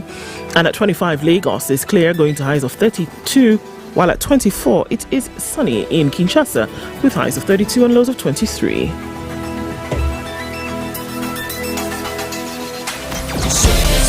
Everything nice. All right. Spice up your life. All right, so where are we with traffic right about now? Coming in from the city as we step into traffic hour. It's still busy on the Thika Superhighway as you come past Survey, and that'll take you through towards Moranga Road, which is not too bad until you get to the Globe Cinema roundabout. It's busy on Kiambu Road, and now is when you start to see the busyness on Limuru Road. Ngong Road is not doing too badly. A little bit of traffic as you come into the city. Kangunda Road, very busy otherwise. Outer Ring is busy as well, but it's flowing. The Eastern Bypass is starting to pack up as you get past North Airport Road, and then swinging over the Cabanas interchange, we'll see some traffic here as well. Mombasa Road is not doing too badly as you get through towards the CBD and then out towards Westlands. Let's talk on SpiceFM, KE on X, hashtag The Situation Room. Mature, intelligent talk every morning. Spice up yourself.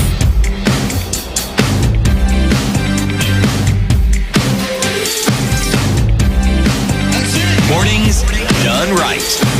94.4 Spice FM, Nairobi. Continue our conversation on the Kilifi County International Investment Conference coming up in December, and this will be at Vipingo Ridge. Her Excellency Flora Chibule, the Deputy Governor of Kilifi County, is now joined by Charles Kamau, Advisor on Strategic Partnerships. Charles, good morning. Good morning to you.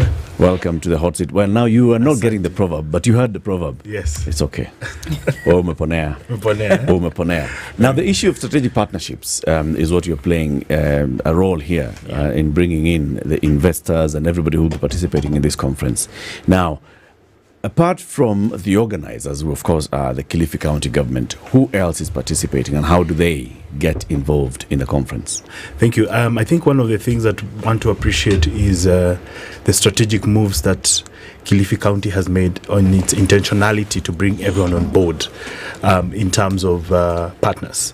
And I think, and if I recall, 2 years ago when the current government came into power, led by His Excellency Gideon and Madam Flora, it was their intention to bring the private sector and the development sector on board. And they have made quite a number of steps, which I know the Deputy Governor will share. But so some of the partners, and the Deputy Governor has also mentioned about 98 investors who are directly investing in Kilifi County. We have quite a number of development partners who we have been working with.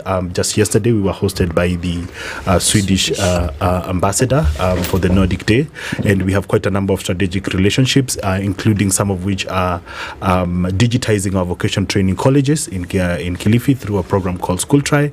We do have one of the largest real estate development in Kilifi, which is run by Standard Group, and they're also part of us, and in terms of believing in the agenda, and also something that I know it's very close to the Deputy Governor's heart about the youth and employment, and I'd like her to talk about it, which is the export processing zones that we have in Kilifi County, who are also coming, which are one of the largest employers in Kilifi County.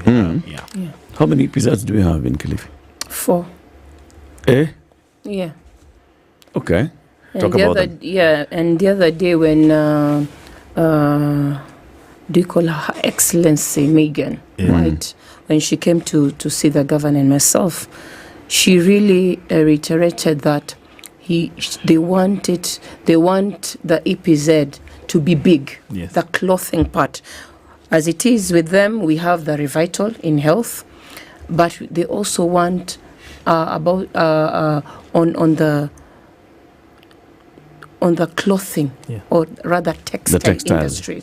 So with the EPZs currently, we have the implementing partners, the USAID, and those that they work with, for example, Generation Kenya, whereby the focus, the target, it's the youth. And we are looking at youth currently in skills, technical skills, and there's a lot. In fact, the biggest employer is all those who are working in those different sectors, in the clothing line, in the health facilities like the Revital I was talking about. And at the moment, we're talking of the Special Economic Zone Authority. We've just partnered with them. And when you're talking of spaces in Kilifi, we still have land. And we're already in negotiations. In fact, we're just waiting for gazettement, where we are going to have infrastructure, and it's going to, we are talking of 10,000 plus youths employment. Okay, we base youth, but of course, in the youths, we have the women, we have the men who sometimes feel left out. But that is the scope in which we want to take our people, our youth. Because any leadership today that does not put the youth in mind, you're doomed. So those are the areas in which we really want to tap. So for us, the investment conference is all about creating opportunities that are going to give youth the jobs that we need. When you're talking about the youth bulge, you're talking about job creations. We are talking about connectivity. The chief officer mentioned why Kilifi, the proximity we have with MIA. We have Malindi Airport. Right in Vipingo Ridge, we have those small airstrips that can be there. And we are talking of, he just came in, we are talking of the epicenter with the Nordic countries, so that we bridge up. We bridge up that techno thing, because the world is going digital. Absolutely. And we have to create those spaces for our people, so that wherever you are, you could work. I remember, if we go back to during the COVID time, many people came to settle in Kilifi County. Why? The climate and the connectivity, the Wi-Fi. People could work from home. People are actually moving and relocating to those we parts. have 4 international schools, and we saw people just bringing, in fact, there was a very high student rate at that time. And we say, hallelujah for that. So let me ask, what incentives is the county government of Kilifi offering to investors? I know, so there's a special economic zones, there's the EPZs that we've talked about. What incentives are you offering in terms of even licensing, access to permits, land and access to land? What else are you offering? So that you can tell the investors who come for the conference that actually I can make a decision to move over to Kilifi. One of the things that I would want to start by saying is that over and above Kilifi County having political goodwill, it has made a political choice to be investor ready. And to that end, in the middle of last year, there was we organized an investor roundtable, an intentional meeting of everyone who has invested in Kilifi, and telling them what are some of the things, what are your bottlenecks in terms of doing businesses in Kilifi. And several sector-related meetings have been had, whether it's in mining, whether it's in agriculture, whether it's in blue economy, so that we can unlock these bottlenecks. Through the government of His Excellency, the Governor, he's now set up donor relations and private sector engagement unit, which is a one-stop shop for any person who is coming to invest in Kilifi. The other outfit that has also been created by the Kilifi County government is a Kilifi Development Investment Corporation, which is now an outfit then to sort of be a place where you can go and get all your permits ready. And we've been able to see, demonstrate some of these things and some of these engagements with the real estate, for example. We have the One Voice Consortium that have chosen, these are members of the diaspora, who have chosen to construct their retirement homes and their holiday homes in Malindi. And through them, there was an intentional journey to work with them and make sure that, at any particular step, and I think they're one of our brand ambassadors in that. And something else that I would want the deputy governor to also mention, because this, for me, I see this as something that is more personal for them, being as coming from leadership and not just being in power, is how open they are to conversations, and it's something that we always get. I know His Excellency the governor has just come back from Egypt, and where he was talking about urban development and sort of making our municipals even bigger, and I want the deputy to chime in on the intentionality from a leadership point of view as well. Okay, just allow me, even in this conversation, to talk about registration. Guys, the investment conference is on the 4th to the 6th of December. To access our registration lines, it's invest.kilifi.go.ke. Please get into your mobile phones and go to these spaces. And we also have a line which is open to every Kenyan in case you have any queries. That's 0116 111 444. The same 0116 111 333, then 555. So don't forget invest.kilifi.go.ke. Come in sponsorship. Like at the moment, our main sponsors are the USAID agencies and team, KCB, Centum. So the real estate, the financial institution, and USAID with its developing partners. And we are also looking at apart from why Kilifi, why investment, we want to create a space whereby international investors who come in, they're also going to talk about the different lineups we have. But also we want to acknowledge our very own from Kilifi. For example, currently the advisor to the president, we have Stanley Chai. He's seasoned in blue economy.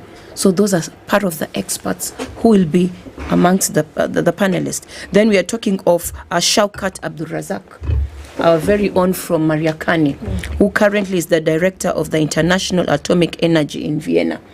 So while you're talking of Kilifi, we're not just talking about the spaces, we're not talking about the opportunities, but we're talking of having experts on our own who can also homegrown who can also give their views in why we should go this direction.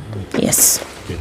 It's interesting to hear you say that. So I wanted to see how we can envision a direct connection between having the conference, the investment conference, the opportunities, and then the outcomes that you would already envision would happen as a result of this. So the conference happens on the 4th to the 6th of December. Yes. We wake up in 2025, for example. What do we expect to see as a result of this happening in the county? Okay. You want to take it first, then I'll finish. I think one of the things I would like to paint is a picture of the journey, and I've mentioned the round table that we had last year with about 160 investors, and then there has been sector-related roundtables around tourism, blue economy, and mining. And now what we are seeing now is, and I like now to go back to your proverb.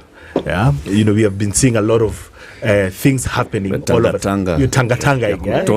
Kutosha, and we're now giving it a home. And that's why for us, when you think about the launch of the Kilifi Development in Investment Corporation, we are finding home. And so any investor who then comes in, then there is ways in which we are we are moving on with the conversation. One of the things on how we have curated this particular program for the conference is that we have even invited private partners and our partners as well to be knowledge managers for each session. So for example, we have the Africa Health business doing our health related conversation. We do have Tony Blair Institute, which is curating our manufacturing agenda, so that the conversation does not end on the 7th after we've played golf.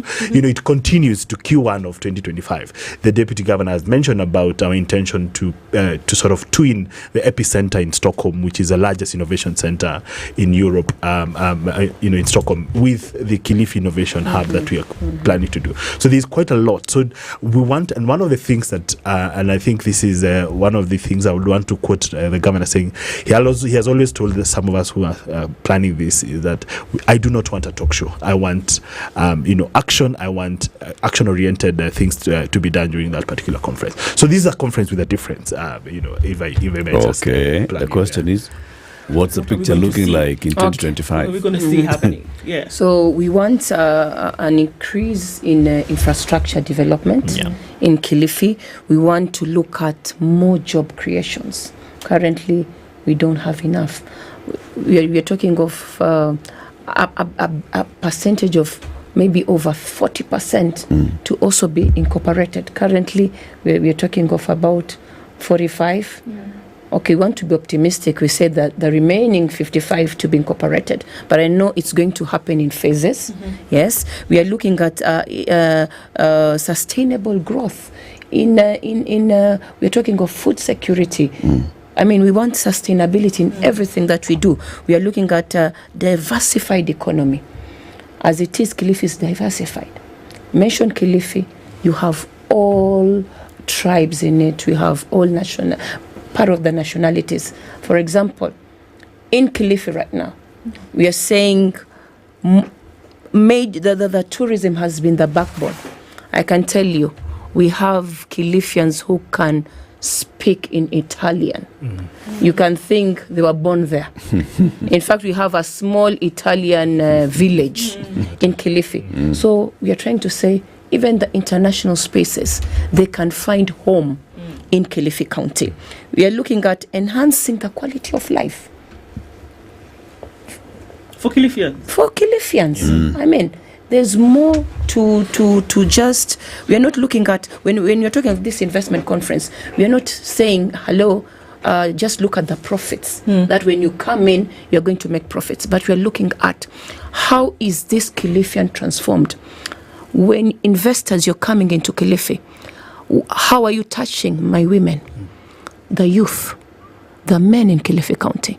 We want value addition. We want transformation. We want a people who will appreciate what these investors are doing. We thank God for the ones we have, but for the ones that we are bringing on board.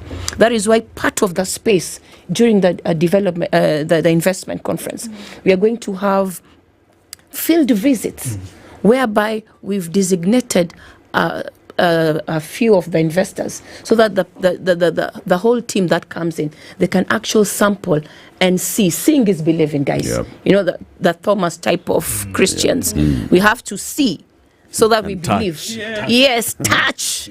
So we are saying, come over to Kilifi. You know, people have the mindset that Kilifi, Nushago, and, you know, we were big in Shakahola thing. But we have a lot that we can talk about Kilifi. When you come to the spaces of Kilifi, you will believe, indeed, this is it.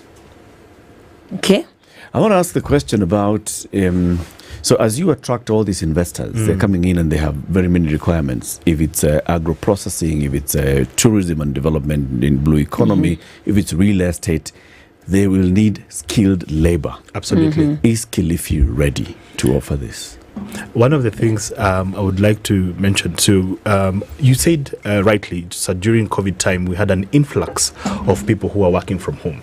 In fact, it was, for us, you know, from Kilifi County, it was an economic boost because we had quite a lot of people coming there.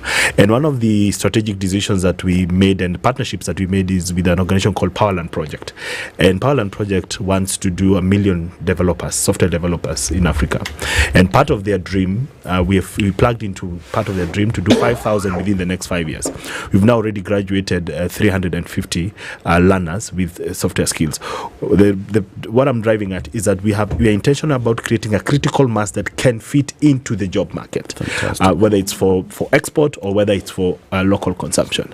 Her Excellency mentioned about generation, where we are partnering with them to sort of and I like the model for generation, because they say if there is no employment opportunity, then we're not going to upskill these people. And so with more partners, what we're trying to do even within the special economic zone that we are now setting up, which is one of the field visits, 3,000 acres, with very good strategic conversations with the Chinese Chamber of Commerce as well, and also when you look at the tourism as well, one of the other strategic partnerships that we are doing is with KICC, as a leader in mice for over 50 years, and we're in discussion about how they're going to empanel Kilifi as one of the destinations that they carry along in terms of marketing out there. We are also big in sports tourism as well. We also big, having one of the scenic Vipingo region. We are going to be having our conference. Is only PGA rated, of course, within the region as well. That's true. As we conclude, Madam Deputy Governor, give us your parting shots about this Kilifi County International Investment Conference, 4th to 6th of December. invest.kilifi.go.ke. What are the final words? My final words is when you think Kilifi, think global, think of opportunities. For example, he just mentioned about the special economic zone. We're talking of 3,000 acreage where manufacturing will thrive, where incentives for both local and international will thrive on that place. We are talking of manpower. We have enough manpower, skilled and unskilled, trainable, and we are saying come to these spaces so that you can actually see for yourself what Kilifi has to offer. We are talking of apart from the ambience, apart from the tourism attraction that we have, there's a lot. The mining sector, food security, blue economy, which is the driving force. Just to mention, His Excellency Gideon Maitha Mng'aro is the chair of the Jumuiya za County za Pwani. We are 6, stretching from Lamu all the way to Taita Taveta.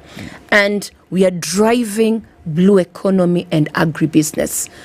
We have the ocean around us. We have River Sabaki around us. We want spaces. For example, one other thing we want to look at in water, for example. We want to increase our productivity. We want spaces whereby in health and sanitation. When you're talking of health tourism, when you're talking of conference tourism, because we want to be big in it. And we are calling on the locals, we are calling on the international spaces, that there is something in you in the investment conference, both in networking, the space in you, in marketing, for the small businesses. No one is left out. We are saying in Kilifi, we are not leaving anyone behind.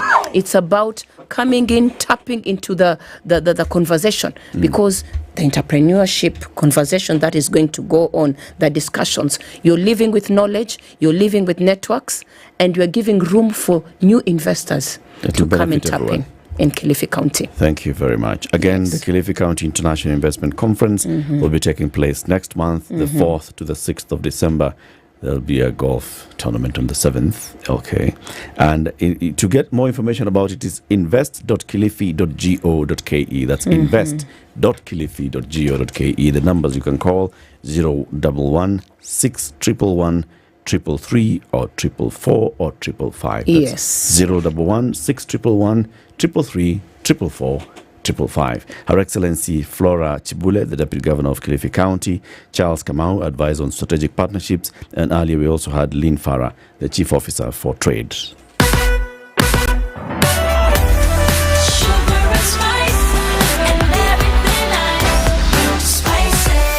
Spice up your life.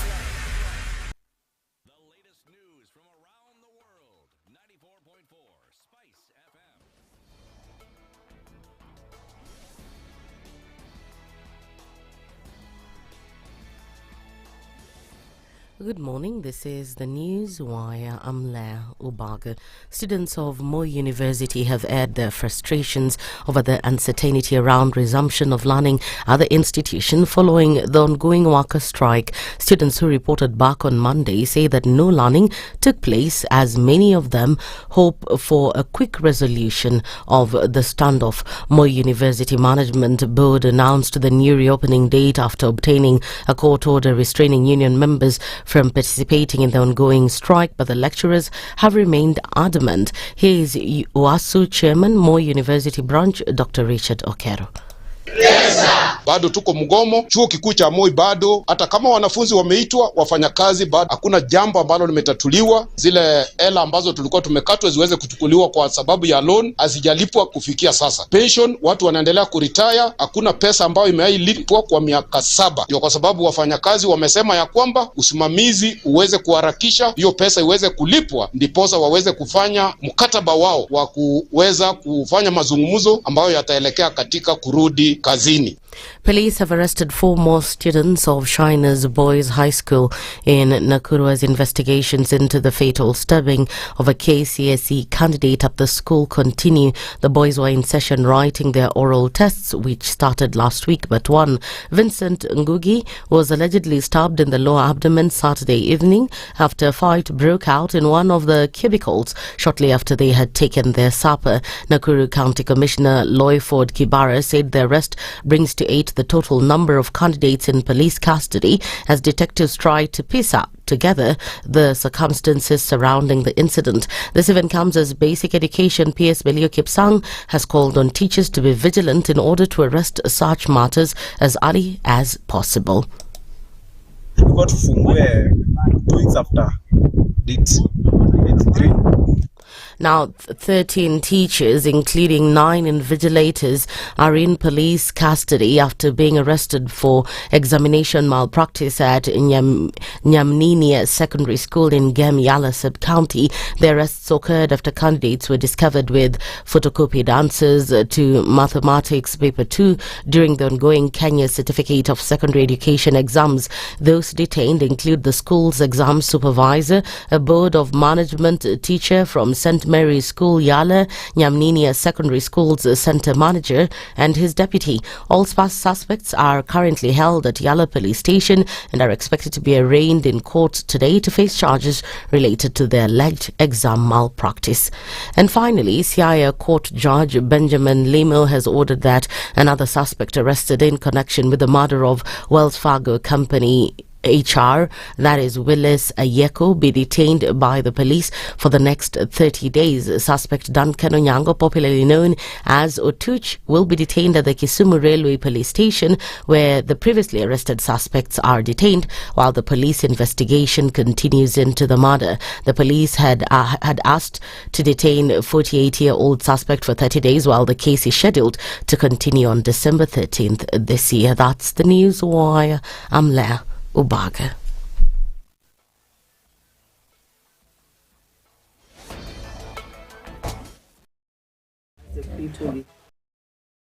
Three, two. Everybody, welcome to Kenya's biggest conversation. Heri Latifa, Muga, Madam Du, nimesalamia wote sana. Tumepokea salamu, asante sana. Hapa Garissa today the weather is very good, only that baridi inatupeleka mbio sana. The baridi ni degree ngapi hapo? Hata sijui lakini madam tunakauka sana. If you want to follow the money trail, you've got to think like a thief to be able to catch that thief. A slap from a friend is better than a kiss from an enemy. You remember the kiss of Judas Iscariot? Iscariot. Yes. Is the one that imetuweka kwa hii mashida yote na mataabu kwa sababu of that kiss. Yet the slap of Jesus Christ, when he slapped those guys and walikuwa wanauza mboga ndani ya kanisa, took them to heaven. The Situation Room, Kenya's biggest conversation. Thank you very much, Eric, and it's good to be at the Situation Room. Always a pleasure coming here. This is the most challenging interview panel in Kenya. You guys are very well informed, and as you can see, Charles today very philosophical. To be poor in this country is the greatest sin you can commit, not just from a legal perspective, but from life generally. It is very, very skewed. We've just heard on the floor of Parliament, just most recently, a leader within the ODM saying that Sisi ni ng'ombe is a baba. Yeah. Which means that you are willing to be milked dry. Hapo. You cannot force me to believe. I'll give way. If it's land that I'm told to return to you, I will. Okay? Because the court has said so. But I'll continue saying, watu wamenirusha. That's all that I'm doing. The Situation Room, Kenya's biggest conversation. One of the things that are ailing our country is negative ethnicity. You find you as a state officer, instead of thinking as a Kenyan, you think like a tribal person. Let me tell you something. The biggest problem we have had in this country is a leadership deficit. There is nothing that you are going to do in the process of change if you are not a risk taker. So you really have to pursue your vision to a logical conclusion and even be ready to step on people's toes. When it comes to the economy, you can run away with it. They say statistics are like bikinis. They reveal a lot, but they conceal the vitals. And so government people would throw statistics at you and tell you they're revealing a lot of information to you, but it's really concealing the real vitals. We need to get out of that, because when we want to grow our democracy, one basic thing that really requires to be understood by the political class, by all of us, is institutions are critical. This is the Situation Room, the only way to start your day. 102.5 Spice FM, Kisumu. If you go out of this country and come back the same person, then you have a problem. Buy land, 1 million. Put it there for 5 years. What's the purpose? It'll have increased in value. No, that's the thing. That's darkness. That's an eclipse. You don't do that.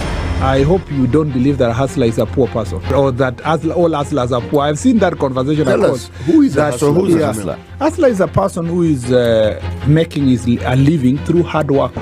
Corruption in Kenya is a political accusation. The people who are actually corrupt are not pointed fingers at. Kenya is not free. Kenya imeshikwa na mateka. It's under siege. Have you seen that lodge on Nyeri Road? Very high fence. You can't even windows sleep inside. Up near the ceiling. Yes. And if you walk there at midnight, you see bats the size of cows. And when it rains, it doesn't rain on that building. Yes.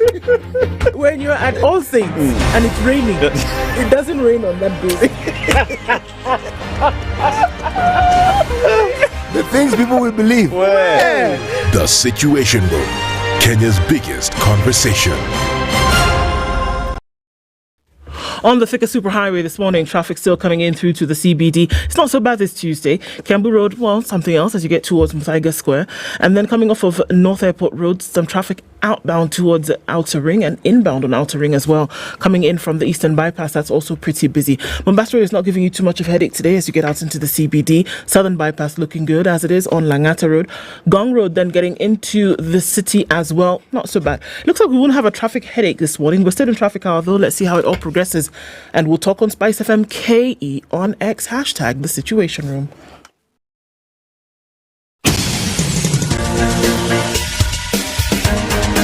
This is the Situation Room, the home of hard-hitting political commentary and penetrating insights about the state of the nation. This is a talk radio experience like no other. The Situation Room, a place for hard truths, debates, and elevated conversations. The Situation Room, witty, political, engaging, deep, controversial. In the room, we have C.T. Muga, researcher, academic, seasoned political observer, a fountain of wisdom in these politically uncertain times. Ndu Okoh, Nigerian by birth, Kenyan by choice, communications expert, Pan-Africanist, a truth seeker and believer in people power, and Eric Latiff, agent provocateur, the man in the chair, seasoned journalist, news hound, a man who believes in punching up, not down. This is the Situation Room, the only way to start your day. It's 13 minutes after 8. Our conversations continue this morning. Thank you very much for keeping it locked. Thank you for staying tuned to Kenya's biggest conversation. Have you downloaded, what have we been talking about? Tala. Have you downloaded Tala? If you haven't, then just you just don't know. You do not know. Because at some point you will need some money, and at that point you will not have the companion that you should be having with you in your pocket. This is a companion that, of course, allows you to take mkopo haraka haraka, and you can pay easily. Very easy to download, very easy to register, very easy to borrow, very easy and quick to receive money, and also very easy to repay. This is what Tala is all about, right? These are the conversations that we've been having all along. Now, our next conversation is going to be about medical research, and we've been having these conversations with the Khemri Wellcome Trust. Today, ours is going to be a bit different and big, okay? It's what we were talking about earlier, and we're asking ourselves, what is this all about? So, extreme weather risk insurance system, and it's medical research. All right. It's called New Risk, the novel extreme weather risk insurance system for Kenya. Well, to tell us more about this, we're joined by Dr. Moses Chapakiti from Khemri Wellcome Trust. He's a researcher, and Sharon Nyango, who's also a research officer at the Khemri Wellcome Trust. Daktari and Sharon, good morning. Good morning. Welcome to the hot seats of the Situation Room. Karibuni sana, how are you feeling? You well? Good. Sharon, you comfortable? Yes. Very Thank good. you for having us. Yeah. Chapakiti. Yes. Hujambo. Sijambo sijui. We were just talking to you. Now, Khemri Wellcome Trust is one of the constituents of Kilifi County. And today is Kilifi Conversations. All right? Awesome. Karibu sana. Asante sana. The first thing that you are going to do is, of course, hear the day's proverb from CT. Give us your translation of it, and then your interpretation of it. CT, where are we? We are in the Republic of Kenya. Yes. You both know where the country is, isn't it? Our proverbs are in the Kiswahili language, and then we'd like to ask you to interpret it into English and then tell us what it means to you. Okay? Nimechoka kutangatanga. Hapa tatia nanga. Nimechoka kutangatanga. Hapa tatia nanga. First, translation. Sharon, I want to start with you. Translating to English? Yes. Okay. I'm tired of moving around. I want to set foot here. Daktari. I will change foot to anchor. I'll set my anchor here. I'm tired of moving around. I'll set my anchor here. Yeah. That's a nice one. Okay. Both meaning the same thing, is it? The city? Okay. So what's your interpretation of it, Sharon? Basically, instead of like trying to focus on a specific task, instead of trying to gather everything around, focus. If you're particularly maybe talking about a specific area in research or career, then it's best to just set your foot in one specific place or the career that you've chosen, instead of trying to get sort of everywhere. Being a jack of all trades. Exactly, trying to be a jack of all trades. Yeah. Then you become an expert in that particular area. Nice. I will echo that, and also add that I think in relation to what you're currently doing, there are a lot of things in the climate and health space, and you are now focusing on this project that is called New Risk. So we think it's something that it's worth talking about. We think it's a hill that is good to die upon. Yes. Yeah, so we are really setting our anchor on this, and we're hoping to share more about this. Okay. Yeah. So let's just dive straight into it. What is New Risk, Doc?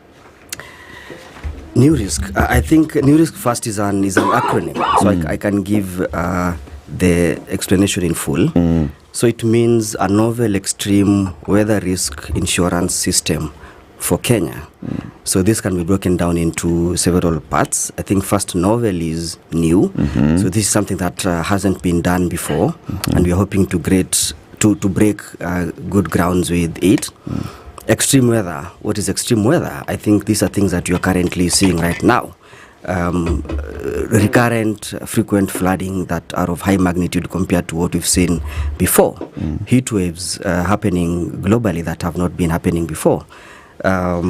things like sandstorms that are happening in other countries, droughts that are prolonged and really take a toll on the human population, risk insurance. So we are essentially looking at a system that can help our health system, and the health system comprises of different facets. So what happens if an adverse weather event occurs? What happens if a flood occurs? What happens if a drought happens? What happens to the population?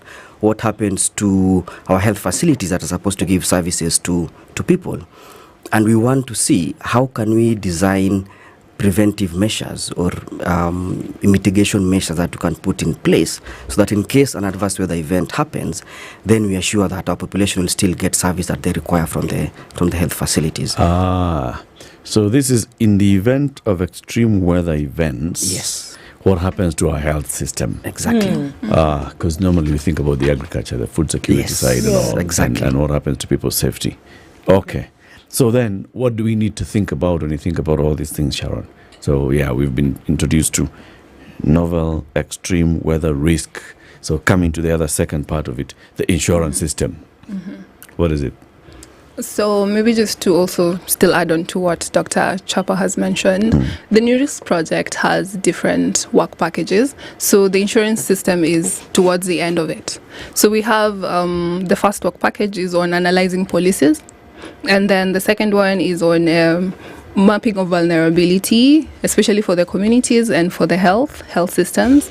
And the third one is on the resilience of the health systems in particular, and also getting to know what communities are doing, how prepared they are towards this. And the last work package is on getting to know what is the cost of doing nothing and what is the cost of doing something. So it all adds into the fifth work package altogether.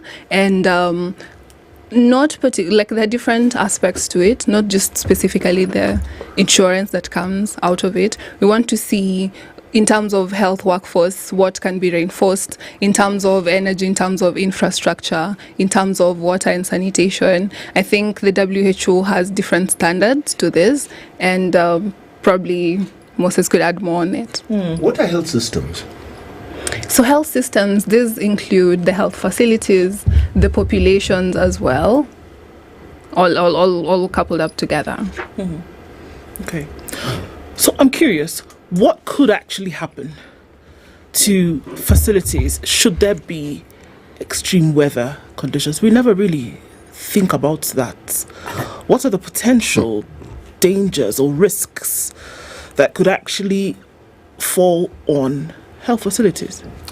I can give two examples that looks at both extremes of what we look at when we say extreme weather risk.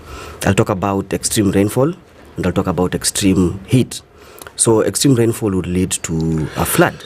So what happens when it floods? I think like in what we saw end of 2023 and early 2024, there are some hospitals which were actually cut off from the population, which means that people cannot access these hospitals for services. Roads were washed off, or the areas around were marooned, and you could not get to the hospital, which means that the hospitals also got inundated. The rooms were flooded, equipment were destroyed, you could not get vaccines to your children, you could not dispense primary medical care during an emergency situation. So that is one major impact. Health facilities get destroyed, and people around these health facilities cannot access the services that they're supposed to get from these health facilities. Number two, when you look at extreme heat, I think we are used to saying kuna joto, but then sometimes it is actually extreme. In fact, last year and this year, we've recorded the highest temperatures ever since the 1800s. So what does this have an impact on the health workforce, for example? I mean, you become lethargic, you become very irritable, you become dehydrated, your productivity really declines while you are at work. It becomes difficult for you when you're irritated or experiencing some other kind of emotional stress because of the heat. You cannot attend to your patients well. You are very angry, you are irritable. Even your patients, when they come to the hospital, they don't have a place to stay and cool down. You have mothers coming with children for vaccines, or people who are unwell with other conditions like heart disease, kidney problems, etc. So they cannot they are not able to really perform the way they're supposed to perform. Because of these kind of heat things that are happening. Okay. Yeah. So if I understand this, these are conditions that come about as a result of nature, right? You may not have any control over it. So where would risk insurance come in? Because usually when you look at insurance would be to mitigate against a particular condition, or at least to help you take care of it. So where does insurance come in now to alleviate situations, or what does it do exactly? I would look at insurance as the way you'd normally have your health insurance. You are basically paying a premium to someone or a company to enable you to access these services at a point where you actually do need them, especially if the finances are supposed to be high, if you're paying out of your pocket.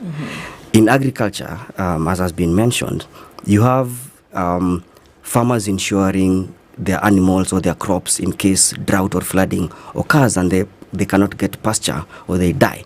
So you have these insurance companies paying off the farmers for the loss that they actually do incur. So in this health, what we envision is having a system whereby you can potentially pay premiums to a company. Then in case your hospital gets flooded, for example, you don't have to wait for the government to come and give you money to repair this facility.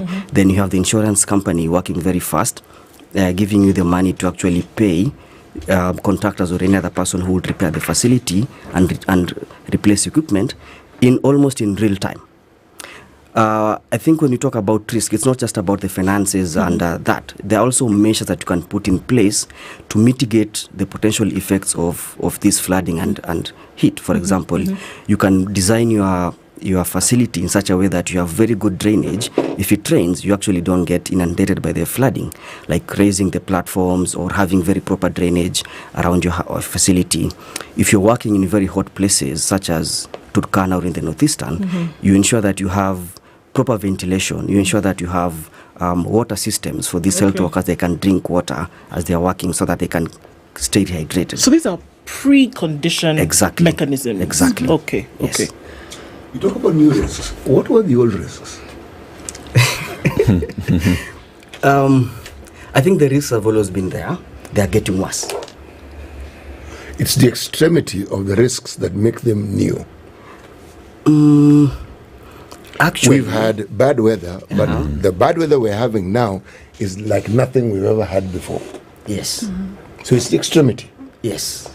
Yes. I like this piece of research because previously when you talk about climate change and the impact on climate change on communities, we are looking at their resilience in terms of food systems. We're looking at their resilience in terms of surviving, getting access to water. But hardly do we talk about their access to health. And this is one that now is looking at what actually happens when you have these extreme weather systems and the impact that they have on the people's access to health, which is like a basic, right? Yes. And yet nobody appears to have thought about it before you and your team, Daktari, decided let's actually conduct some research into this and see exactly what happens. And they're touching on is you're looking at the economic well-being of the individuals who are affected, because your economic well-being or the lack of it thereof also has a very direct impact on your health outcomes. So this particular study seems to have given it a 360. But there's something that I like in all this: vulnerability. The thing that makes you most at risk. Yes. How do you measure this? Well, there are different methodologies for measuring this presently. I know. See, you don't measure the ruler. That much I know. Yeah, so it could be in terms of their social aspects, it could be their livelihoods, it could be socioeconomic impacts. So there are different aspects to measuring vulnerability. So depending on the particular aspect of vulnerability that you're looking for. So currently we're doing a scoping review. A scoping review basically is checking to see what is happening in Africa, what types of methodologies have been used, what can we borrow that can be adapted to our local context. When we talk of vulnerability that is brought about by, say, for instance, the extreme weather, extreme climatic changes, the first port of call is look to the government. And we're saying, no, you don't necessarily have to look to the government. There are people who can actually assist. How would this insurance work? Because, yes, the nature and the manner in which the insurance industry works is understood to some degree, at least I understand to some degree. How will this one work? Because this particular one, if it is insurance, then it puts the insurance company at risk. You are right. I think at the moment we will talk about it as our hypothesis, because we are yet to get to the point where you can say this is the kind of intervention that you can put in place as an insurance system. So we have ideas of what we think can actually work, but as part of these work packages, we intend to listen to the community and ask them, I mean, do you consider yourself vulnerable, first of all? Because when you talk about vulnerability, in the natural sense, someone living in Muthaiga may be less vulnerable compared to someone living in a slum, for example. Madari, which is next door to Muthaiga. So the vulnerabilities are different. But if you are talking to someone who is in Northeastern who has 20 cows compared to someone in Nairobi who is probably driving a car, etc., again, your vulnerabilities are different. But then if you don't understand how this individual actually perceives if they're vulnerable or not, I mean, 20 cows, I'm rich with my camels and everything. And here you're also considering yourself rich. But if we look at our vulnerability analysis and we compute our metrics, and we look at it and we say, because of your socioeconomic status, because you don't have roads, because you're living in a mud house, you're actually poor and vulnerable, then that is not entirely correct. So first of all is to understand how does this vulnerability actually pan out in the entire country for different people. Do we also understand how it is that these communities have mitigated against risks that have existed before? Because we're talking about new risks. Yes. Because the risks have been there. Do we understand, or have we taken the time to understand how it is they went about mitigating against the risks that they faced? Yes, and that will have been my second point. After talking about the vulnerabilities, then is about now understanding the indigenous knowledge. How have these communities actually, first of all, do they even know what climate change is? You know, as scientists, when you talk about a 1 degree change in temperature, for us it's very, very clear what impact it has. But if you tell someone today was 28, tomorrow is 29, you know, they really don't feel it. But then it has a lot of other implications in the entire ecosystem, you know.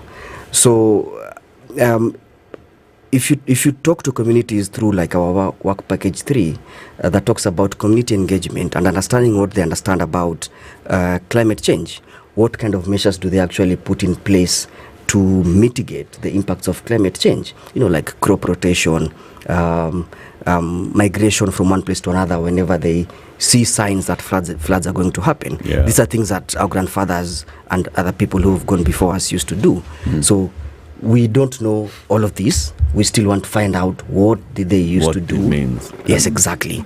And then it will also potentially guide us to know, if you're talking about now our health system, how can we look at these vulnerable populations? What measures do they use to put in place to ensure that they actually still access facilities or get good health care? Then we can potentially incorporate that into the economic modeling and the policies that we may want to put in to suggest to the government to put in place as mitigation matters. Interesting. So when we come back out of this break, you'll tell us the timelines for this research. Okay. At what stage you're in the research right now, your next stages, and when we expect to get results out of it, right? Okay. All right. And this is a brilliant piece of work that's being conducted by a group of researchers from the Kemri Wellcome Trust and working in collaboration with other researchers from Oxford University in the UK, right? Yes. Moses Kitty is one of them. He's here with us. Sharon Nyango is another. She's also here with us. Emily Odipo from Kemri Wellcome Trust. Nevin Fukar from Oxford. Mishoke Maina from Kemri. Noni Mumba from Kemri. Patrick Farr from Oxford. Emilda Okiro from Kemri. Jacob McKnight from Oxford, and Benjamin Sofa from Kemri. Yes. All of you are working on this one. Yes, we are. It's called New Risk, which is an acronym for Novel Extreme Weather Risk Insurance System for Kenya. Brilliant piece of research, just looking at how are extreme weather systems and cycles affecting health systems in Kenya, and how can that be mitigated against? This is a conversation that we're having this morning with our guests from Kemri Wellcome Trust. Ndu. Yes. Banking. Indeed. Yes. Kenya's #1 private bank, reminding you the different benefits that you can have when you open an account with them, and that is Stanbic. So you ask yourself, okay, so what exactly is it that we can or cannot do? So imagine a situation whereby you've opened an account, right? And these are the things that you can have. Private banking suites. You can step into luxury where your banking is as comfortable as it is secure. Your own private banker, a personal financial advisor who is there to help provide bespoke solutions as well as develop strategies to match your individual goals, premium accounts, forex trading in real time and get you that advice when you need it, extended family benefits, education, digital banking solutions, all of this because you teamed up with Kenya's #1 private banker. This is the Situation Room, the only way to start your day.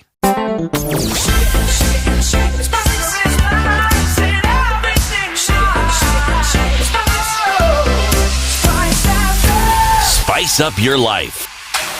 The weather with SpiceFM. All right, partly cloudy conditions in Nairobi. We'll see highs of 25 and lows of 15, highs of 24 and lows of 12 in sunny Nakuru, and highs of 25 and lows of 14 in a sunny Nyeri. In Nakuru, we'll see highs of 24 and lows of 12, while Mombasa will be sunny with highs of 32, and we'll see the same in a sunny Malindi.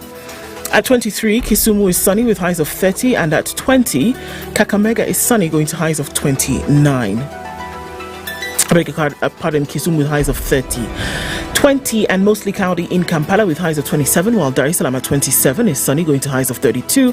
Johannesburg at 13 is cloudy with highs of 21. Mogadishu at 29 is sunny going to highs of 32, while at 14 Addis Ababa is sunny with highs of 22 and lows of 9. It's clear in Lagos at 25 with highs of 32, and Kinshasa is cloudy at 24 with highs of 32 and lows of 25.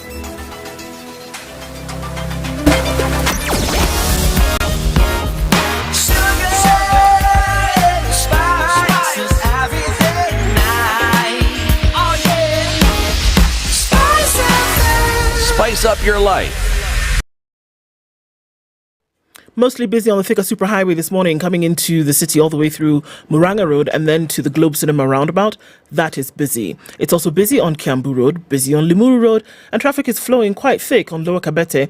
But it'll get to us Westlands without too much time, but that's still sticky for all intents and purposes. Coming into the CBD from Langata Road is not too bad. Aerodrome is bumper to bumper, and then we'll get onto Uhuru Highway with some traffic there. And on the Eastern Bypass, that traffic is starting to subside with inbound traffic on Outer Ring touching on North Airport Road. So let's see what happens as we traverse traffic hour. And we'll talk on SpiceFM KE on X, hashtag The Situation Room. Mature, intelligent talk every morning. Spice up yourself.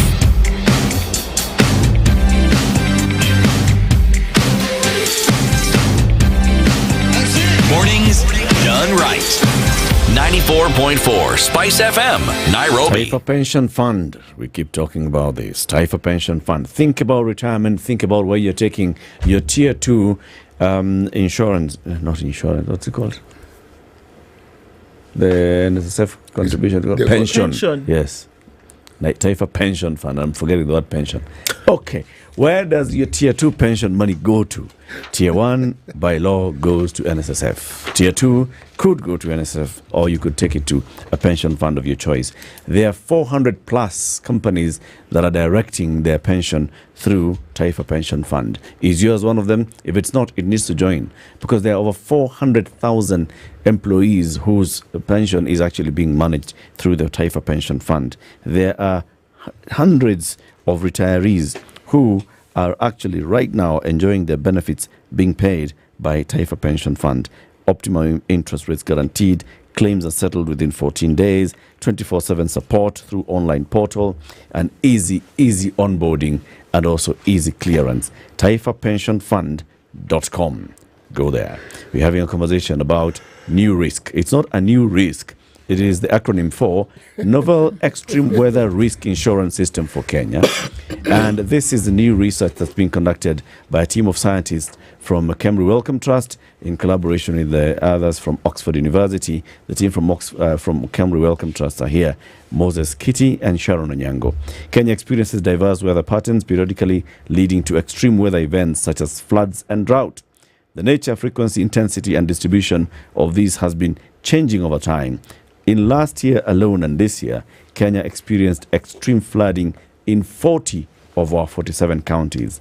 This led to deaths, displacement, and infrastructure damages, including more than 60 health facilities. So, what do we need to do to understand the impact of this extreme weather on our health facilities? What do they need to do to prepare for these extreme weather events, because they're happening more and more, and this is where the insurance part comes in. Yes? Yes. So one of the things that you're talking about in this research, Sharon, is you are going to look at health facility assessment, and you mentioned this briefly, but just go straight into it. In this research, no. The first question was going to start with, where are you in this research, and what are the next steps? Okay, so we are in the first stages of this. We just started the project this year. Okay. So we're in the very preliminary stages of it. The different work packages have different tasks that they're going to deliver. So for each work package, there's a bit of work that is ongoing. We are particularly in work package 2. So as I mentioned earlier, we are currently doing scoping reviews. Our work package 2 is for population vulnerability mapping and assessment. So we're currently doing scoping review around this to see what type of specific weather events that are affecting Kenya, which populations are mostly affected. So for work package 3, they are working on assessment of health facility preparedness. So it's also work that is ongoing. So the timeline probably, it's about 4 or 5 years, if I'm correct. So for now, we're just in the preliminary stages. I think as time goes by, we will be able to disseminate and give quantitative feedback on this. Oh, will you only be focusing on health systems? Because then, when people hear extreme weather and the vulnerability and the impact on populations, for example, very many questions are coming in. So, for example, what we saw flooding in Marsabit, does it mean that people would have been able to repopulate their livestock? Is your research going to focus on the impact on the health systems and the health of the populations? Yes, it cuts across both. As I've mentioned, the different work packages work on specifics. So work package 2 is for population, work package 3 is for health systems. So all of it, we're going to be doing it together, and it's for the entire country. As you've seen, we will take it for the scoping review. It's for Africa, and then taking it all the way to Kenya within the specific climate zones. So we've also narrowed down later. We will be narrowing down to Kisumu, Kilifi, Kirinyaga, and Turkana to get to see at a downscaled, micro-scale level what are the type of vulnerabilities that are experienced by these populations as well as the health systems. Sorry, go ahead, Eric. You need to come in. Yeah, I can also add on what Sharon has said. I think 2 major things that we expect as output from this research. One of them is we are also going to do some climate modeling work to understand how has it been in the past and how do we project it to be in the future, so that we can see if you're talking about understanding vulnerability, we're looking at the impacts in the future. We're not talking about what has happened in the past. So we want to understand what happens next. What if a flood happens in this area? Who are the people who are there? Which health facilities? How have they been designed? And how can we ensure that we put necessary measures in place so that they're not affected as much as they would have been if you had done nothing at all? The second thing, and this climate data can be used across different ministerial agencies or any other people who want to use that data for similar work. The second thing is the vulnerability analysis. So yes, we are focusing on health, but it's something that can be used by many different agencies. Again, if you understand which people can be most affected by a disaster, then that gives you a very large playground that you can work with.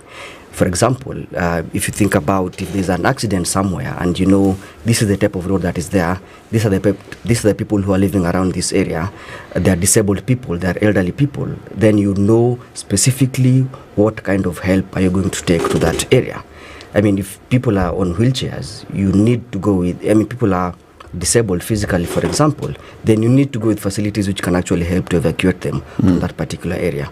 So in terms of risk management and emergency evacuation, even planning for agricultural relief food, for example, then this can actually be used across very many different sectors run by the government. How did you determine to work in Kilifi, Kirinyaga, Kisumu and Turkana? Good question. So we've already done some preliminary climate modeling work, and what we wanted to actually see is which areas are undergoing what we are calling climate change. So for example, which areas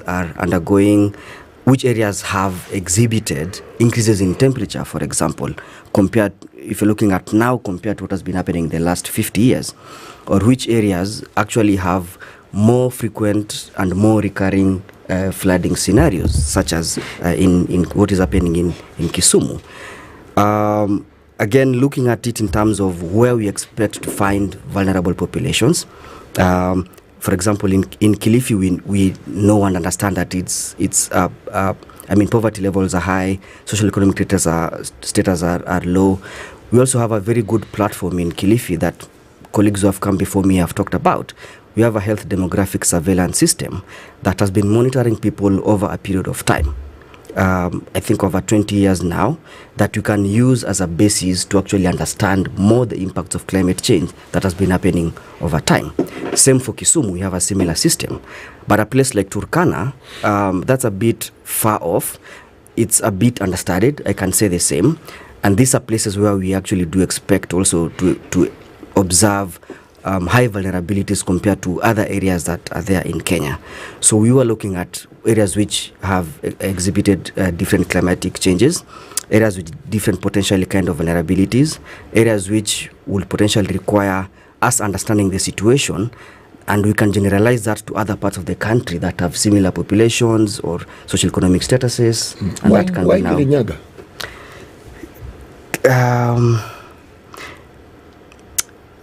Let me try to remember. I think Kirinyaga is experiencing different kind of conditions compared to these other areas that you have. Okay. I think one of them is, in addition to that, we have facilities whereby it is potentially easy for us to go into because we have some rapport with some of the medical personnel working in these areas. We also identified this based on our climatic change map that we have done. So looking at areas which are potentially going to experience an increase in temperature over time. So that's why we think that it is important to do that. Again, at the same time, this is an area that also experiences very low temperatures. And if you have an increase, then it's going to actually have an impact on the population at that in the near future. So that's why Kirinyaga is also interesting to us for us to study. Yeah. It's interesting as you do the study and as you do the research and say, okay, well, these are the patterns that we see. And based on that, then we're going to probably be able to benefit from this kind of intervention, in this case being insurance, right? But then it also strikes me that there would need to be the resident infrastructure upon which this would sit. And whether that's at a government level or, whatever, would it need to work hand in hand with resident infrastructure, existent or non-existent, to ensure that then the results of the research then are not wasted? Because I can say, Kirinyaga, Turkana, it's necessary for me to have it. But if I don't have a receptor, then it's difficult, isn't it? True. So how do you go about, how would you envision going about that? Yeah. One of the things that we did earlier on is a stakeholder mapping exercise. So we looked at different entities I think we've had communications with the Council of Governors, we've had communications with Kenya Meteorological Department, and direct communication with the Ministry of Health in the various countries that we intend to work with, and also in consultation with the Ministry of Health in Kenya. So these are individuals who have also expressed interest based on what they perceive as their needs for us to go and work in their counties. So yes, there are existing infrastructures. As researchers, what we know is what is on paper, and most of the times what is on paper is something that have been documented in the past. So now we want to go in and understand what is actually on the ground. From our researchers' perspective, the WHO has developed tools that we can actually use to assess these facilities, but working with stakeholders, working with communication experts, other health systems experts, we want to modify these tools so that we can actually capture what is contextual for our country, rather than having a very generic tool that may not really work for our situation. Then that is what now gives us guidance that when we go in, we will actually be able to capture data and process information that will be very relevant to the counties that we will be working in. Yeah. You know, the thing about research is it seeks to answer or respond to certain questions. What was your question?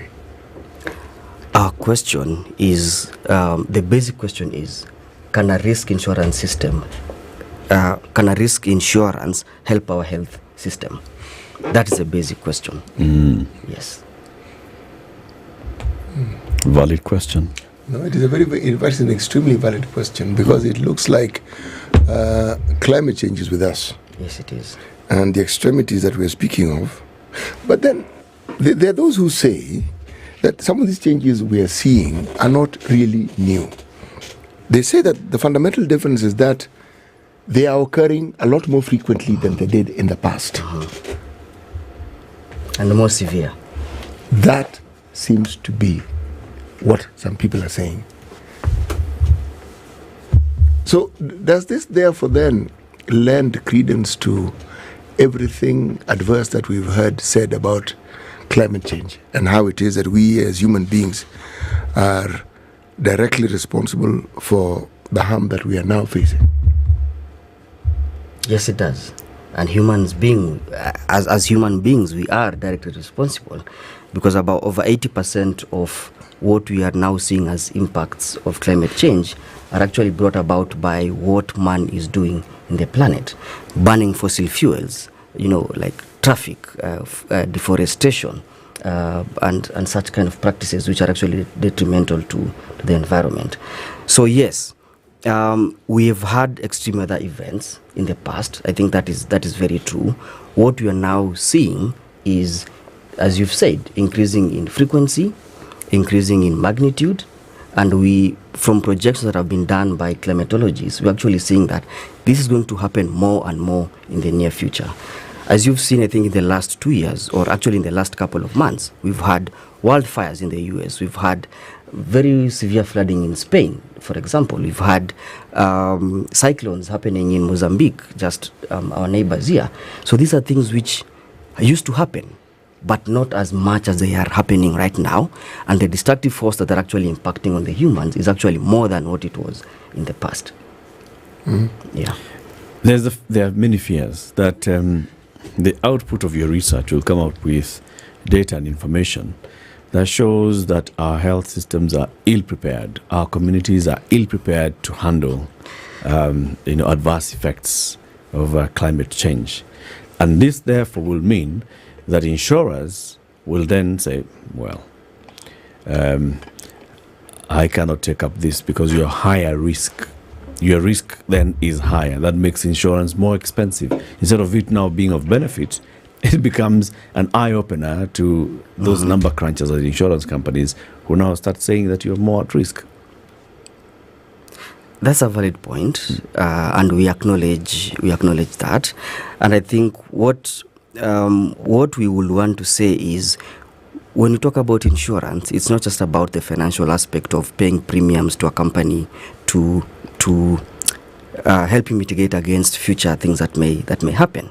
So there are other insurance things that can happen. I think we use insurance broadly, but there are many aspects which Sharon had alluded to that you can actually also implement.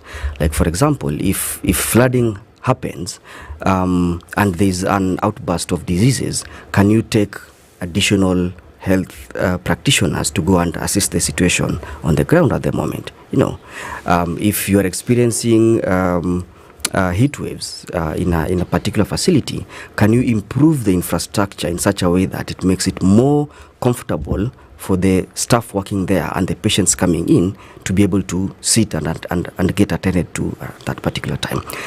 It's a mitigation and planning measures. Exactly. So the information here should help the planners to know that this is what's likely to happen in this area.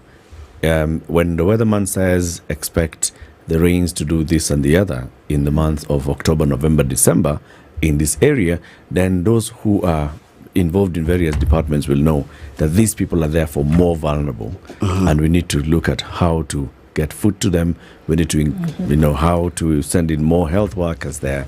We need to. This is what it help. This is what it will help. Yeah. Okay. Yeah. And just to add also, remember we are looking at also two very extremes in our economic modeling. Yes. What happens if you don't do anything versus what happens if we do something?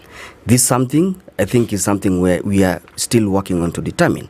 But in between these two extremities, there are very many other possibilities that can actually come into place. And this is what we'll be looking at in the models and seeing which can potentially be the best outcome that can be implemented by different development partners. So from what I understand about research sometimes, Sharon, is that even when you're starting and you're looking through and looking at all the different details, you imagine a situation to which this research would be applicable, right? And you can see it playing out in your mind and say, okay, look, this is how it would actually be if we applied it. Let's take the floods that happened in Kenya 2023 into 2024. If this would be applied to that situation, what would we have seen that would have been different with the application of these findings? Okay, if maybe I would say that an example would be in the health workforce systems. So this is still in line with when you're doing research, you have to use some guidelines, which now the WHO gave on vulnerability assessments. So in terms of maybe the health workforce, how maybe what type of need or maybe what type of, how do I put it, what type of health workers would we need? If it's nurses, if they're overwhelmed, would they need assistance, like ward assistants to help, assuming maybe an outbreak of cholera, or assuming maybe the different vector-borne diseases that come as a result of these extreme weather events? Do we need more workforce in terms of adding more nurses, adding more doctors? Do we need to have, as he mentioned, as Dr. Moses mentioned, do we need to put our infrastructure in place in terms of maybe if it's during the heat or during when there's like high drought, there's need for ventilation, which could actually in turn incur high energy cost. So do we need to work together with architects to help redesign these hospitals and such interventions? There is risk. There is insurance that deals with what we discussed. It's called catastrophe insurance. And if you look at the list of what they insure, it's actually interesting.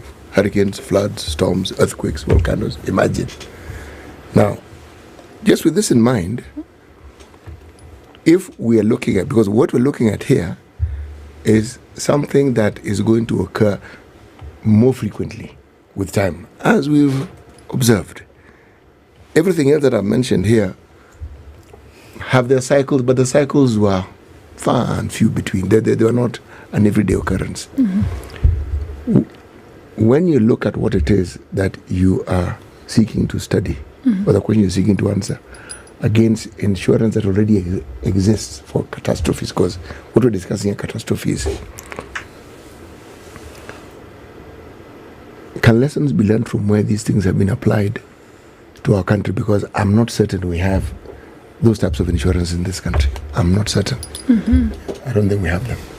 Well, no, we don't have such in Kenya. That's why, taking it from an example of the agricultural sector, they already have a risk insurance for maybe their livestock, which actually is in place and it's working. But there's none particularly that can curb or help us work around these catastrophes, specifically for the health sector. So they have life insurance for cattle? And for me, more or less. more or less, yeah. Yes, they do. When it comes to the consumption of the research, right? So you expect that it should be taken up by those in offices that have a responsibility, but also should communities also get this research so they know that yes, this is what has been said. If we don't do anything, if nothing happens, this is the risk that we face, and if something happens, some of which we can do ourselves, this is how we can save ourselves. How do you ensure that the communities that you're actually going to research on get this information? An important thing that we are doing is what we are calling co-creation. So as part of our work package 3 that deals with the community directly, we're actually, first of all, is engaging them as we are planning the research to understand what they consider as important to them and what they actually think would potentially work for them. This will also include disseminating first of all, seeking to understand what they know about climate change and how it has an impact on them and their health. Yeah. Then, as we are having those conversations with the community members, we will also be disseminating to them that this is what we know. We now know what you know, and there are other things that we can add onto this conversation. So this is what it is: climate change. This is how it will affect you. And as we're discussing about this and taking into account the indigenous knowledge that they actually do have about what they have actually been doing in the past to minimize the impacts of adverse weather events, then these are things that we can actually potentially incorporate into our own thinking, into our own economic models, and have them and propagate them and see. We have our own thoughts, but if you account for what the community thinks and what they actually do prioritize, then we can actually come up with a hybrid system that is acceptable to the community members, that is actually practical and works according to what we have seen from our model outcomes. And we can actually now introduce this to various agencies. I think we've mentioned that we are working closely with the Council of Governors. So these are people who have already given us their buy-in in terms of the research. So we're hoping that we're having these conversations with them, and especially health being a devolved function, we're hoping that we actually have the buy-in from the start. This is what we are studying. This is what we expect to get. This is what we now have. Let's now have another round table. We present our findings. Then we discuss what do you think would actually work for you, given everything that we do have, especially the obligation to be paying money to the insurance company to cover you, because that is definitely a very huge thing. It's a big conversation. Yes, it is. Dr. Moses Chapakiti, researcher at Kemri Wellcome Trust, and Sharon Onyango, research officer at Kemri Wellcome Trust, who are part of a team conducting a research on the novel extreme weather risk insurance system for Kenya. They've been our guests. Keep it here for more. It's 9 a.m.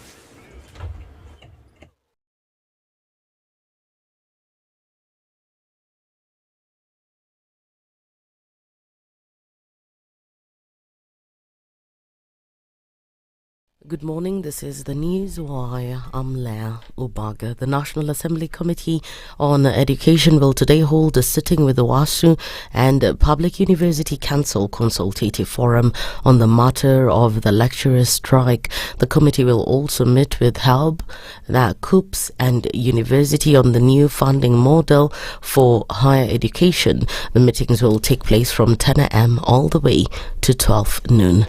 The Teachers Service Commission has advertised 5,690 job vacancies for principals and deputy principals. TCCO Nancy Macharia said they are looking for 755 principals of grade D3 and T-Scale 13 and 816 deputy principals, principals 3 of grade D1 and T-Scale 11. TSC is also looking for 1,208 head head teachers of grade C5 and T-Scale 10 and 2,911 deputy head teachers of grade C4 and T-Scale 9. Macharia urged interested candidates who meet the required qualifications to submit their application online. At least 5 suspects were arrested and elephant tusks valued at 6 million shillings recovered in 2 separate operations. In the first incident, police said a suspected poacher was shot and injured in a confrontation with police along Kehancha Isbania Road in Kuria, Migori County. The team said they recovered 8 pieces of ivory weighing 30 kilograms and valued at 3 million shillings from the suspect. In the drama, he was among 3 suspects transporting the ivory in a saloon car when police confronted them in Taragwiti area. Some National Assembly Committee chairpersons, including Powerful Budget and Appropriations Committee boss Ndindi Nyoro, face the axe as Ruto plots a major purge. The president is reportedly planning a radical shake-up in the National Assembly to replace disloyal House Committee chairpersons and vice chairpersons with trusted allies. Nyoro, who is serving his second term as Kiharu MP, is now on the chopping board. It's believed the president is also under pressure to reward allies who played a crucial role in the impeachment of former Deputy President Rigathi Gachagua. The changes could be executed as early as before MPs break for Christmas next month.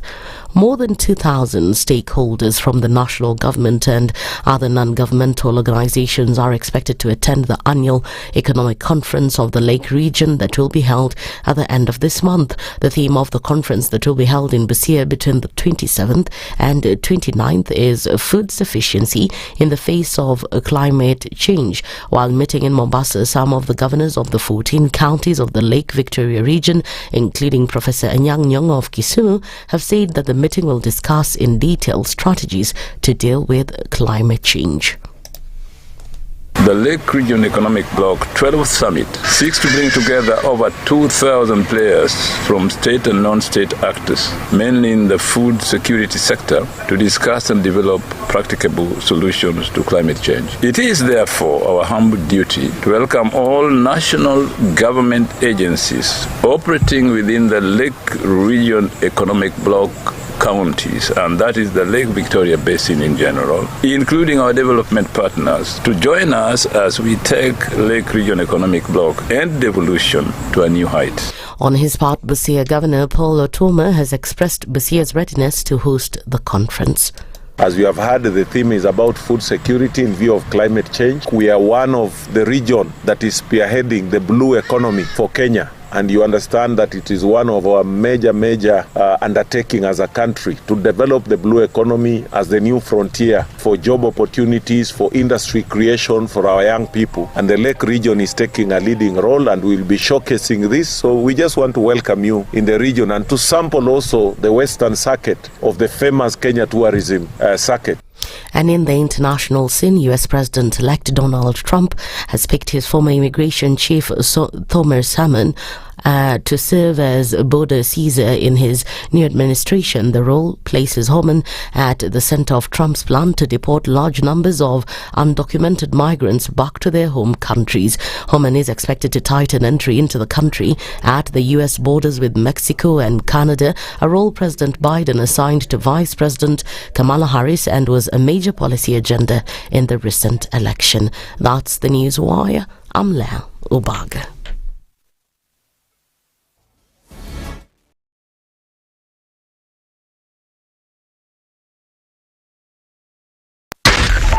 .4 Spice FM, Nairobi. All right, so where are we at? A few minutes after 9 o'clock. Traffic continues in the city this morning, getting into the CBD. From the Thika Superhighway, it's not too bad actually. Eastern Bypass now completely clear, and Outer Ring also more or less clear. There's traffic coming off of Survey into the CBD, but Kangunda Road in and outbound is busy this morning. There's traffic on Uhuru Highway, and this is coming off of Aerodrome, and that heads off into the CBD this morning. Let's take a look at Ngong Road, and there's some traffic here as well. Langata Road, and then from the interchange. We have some outbound traffic on the southern bypass. It's affecting inbound traffic as well. Not quite sure what's cooking there, but let's talk and see if you can let us know. SpiceFM KE on X, hashtag the Situation Room.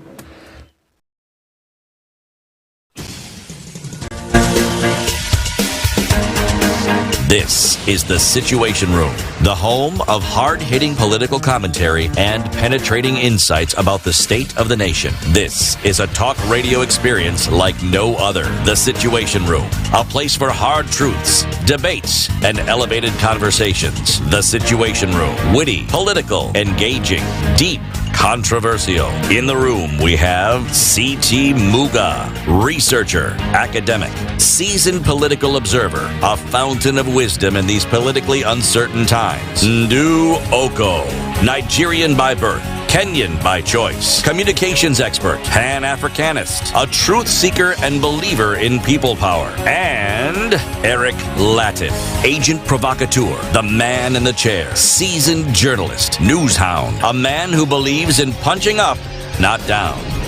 This is The Situation Room, the only way to start your day. City, Tala.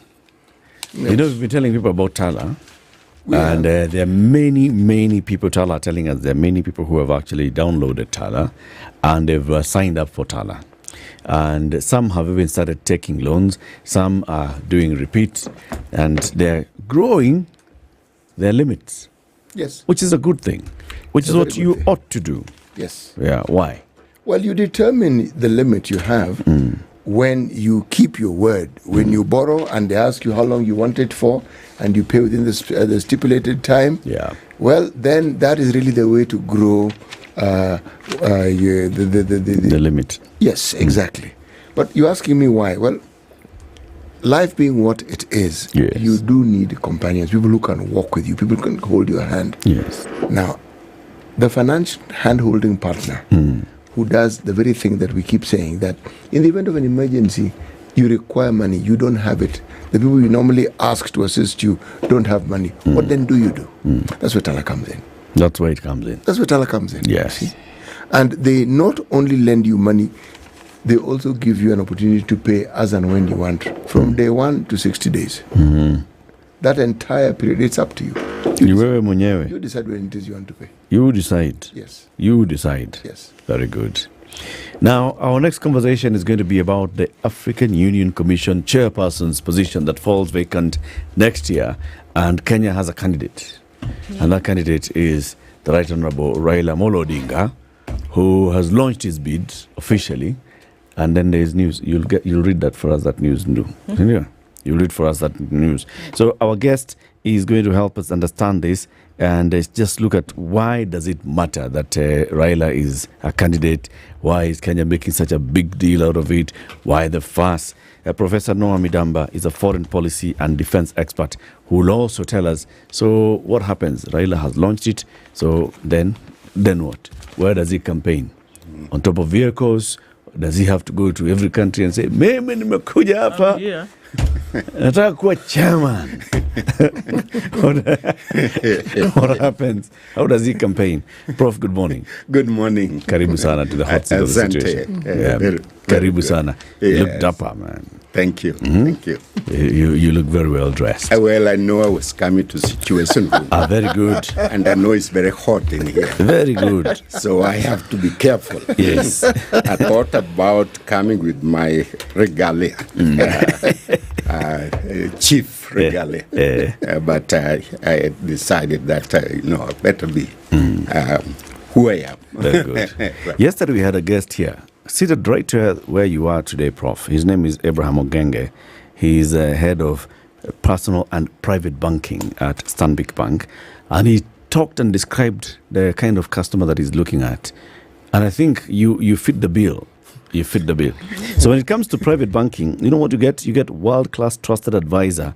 And they talk about there are people who need a bank and there are people who just don't need a bank. They just need banking. This thing of bank, no. So it's what you get out of the bank that matters.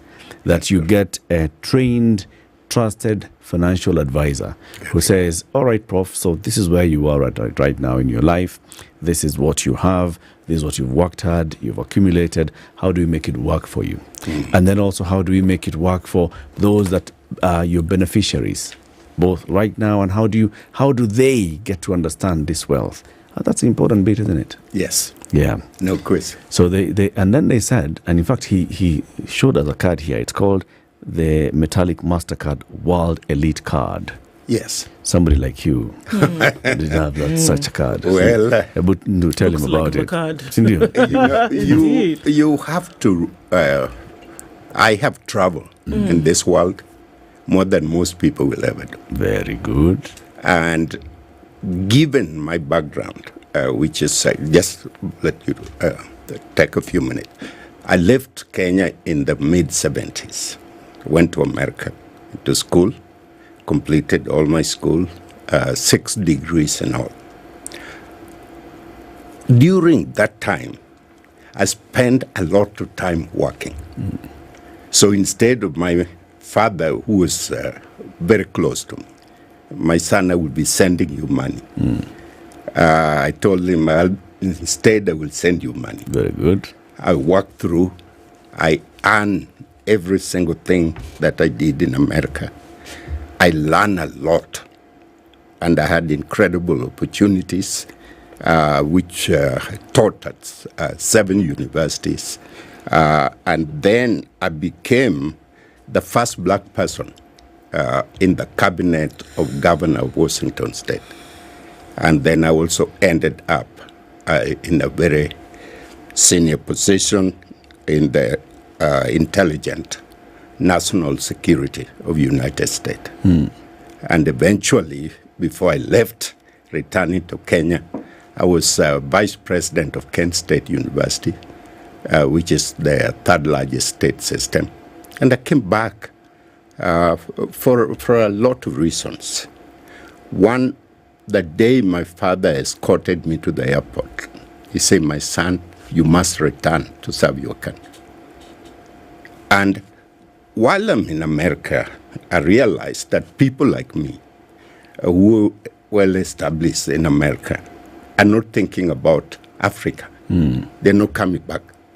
Their children go to the best school, they live well, everything. And I just remember after my father passed away that it is time to return. And, I left my children, they were young, and they had to have a meeting. Daddy, you cannot just leave. We have to have a meeting about it. So my 4 girls and a little boy spoke last, and he said, "But who is going to look after me?" The girl said, "It is time you return to Africa, to serve Africa." And it was a consensus, but the boy was very reluctant. And that was hard. But I returned because I had really serious concern about our education system. Having traveled around the world, I want to come and serve Kenya. So I started as vice chancellor of KCA University, a small university with 4,000 students. By the time I left, we were close to 20,000, and every staff and faculty are paid on time. And I left them a significant surplus. And the big thing is nobody can follow me and say, Midamba took 1 cent, my friend, and build his house. Good story, Prof. So that's where I started. Very good story. Yeah. Now, we are going to put you in touch with Abraham Ogenge at Stanbic, so that with the Stanbic private banking account, yes, you can get all these benefits because you deserve them. Thank you, you my deserve friend. them. But now, I will. City is going to give you the day's proverb. Oh, okay, no problem. Yeah. I'll be. So listen to the proverb. Yeah. He's in one country in East Africa. Which country is this, City? We are in the Republic of Kenya. Right. Yes. Midamba's home. Sound very good, Chief. The Republic of Kenya. Yeah, we're in the Republic of Kenya. Okay. Yes. And our proverbs will be in the Kiswahili language. And you, as our honored guest, we will ask you to try and give us what you think is an appropriate translation in English of that proverb in Kiswahili. Oh, okay. Okay. That I will try. Excellent. I lost my Kiswahili base, but I will be. I want to assure you, Prof, you have good company. Many people struggle with Kiswahili. Yeah. Even in this room before you came in. You, the expert. Yes. Yeah, okay. You see, Eric, I haven't mentioned your name. You see? Okay. Nimechoka kutangatanga. Hapa tatia nanga. Nimechoka kutangatanga. Yes. Hapa tatia nanga. Yes. Say it in English, Prof. Oh my God, that one is deep.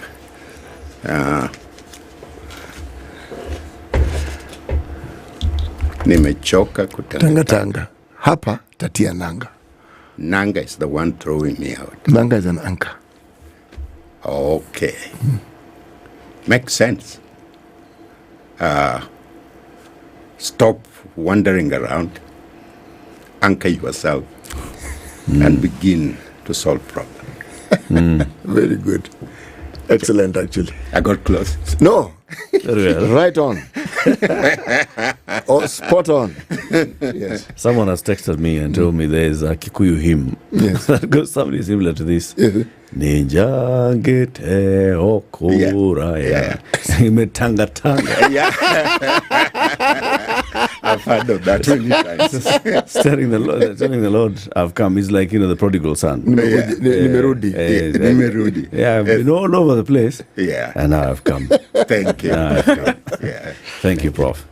So, the AU Commission chairperson's position is becoming vacant soon. And Kenya has put forth a candidate. And they are supporting that candidate in, getting this position. This is not the first time that Kenya is actually sponsoring a candidate.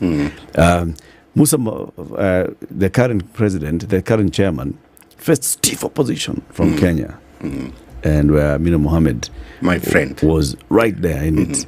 And we missed just narrowly. Yes. We are going for it again. Why is it such a big deal that Kenya is sponsoring candidates into this seat? Let me, I thought a lot about this, how to approach it and how to go about it. I want first give you very briefly the option that Raila have, Honorable Raila, on his life. I want to give you a picture of the world on which we exist in the middle.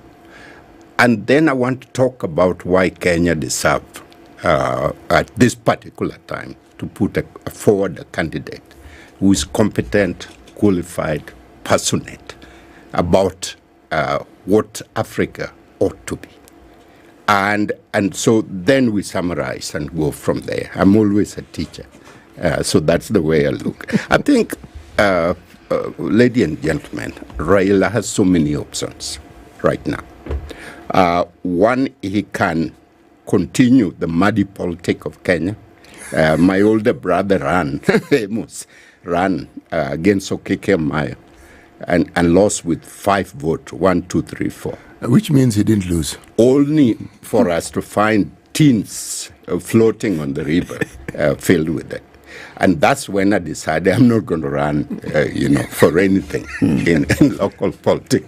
My father was a politician representing Westland and all that kind of thing. And he's a good fellow.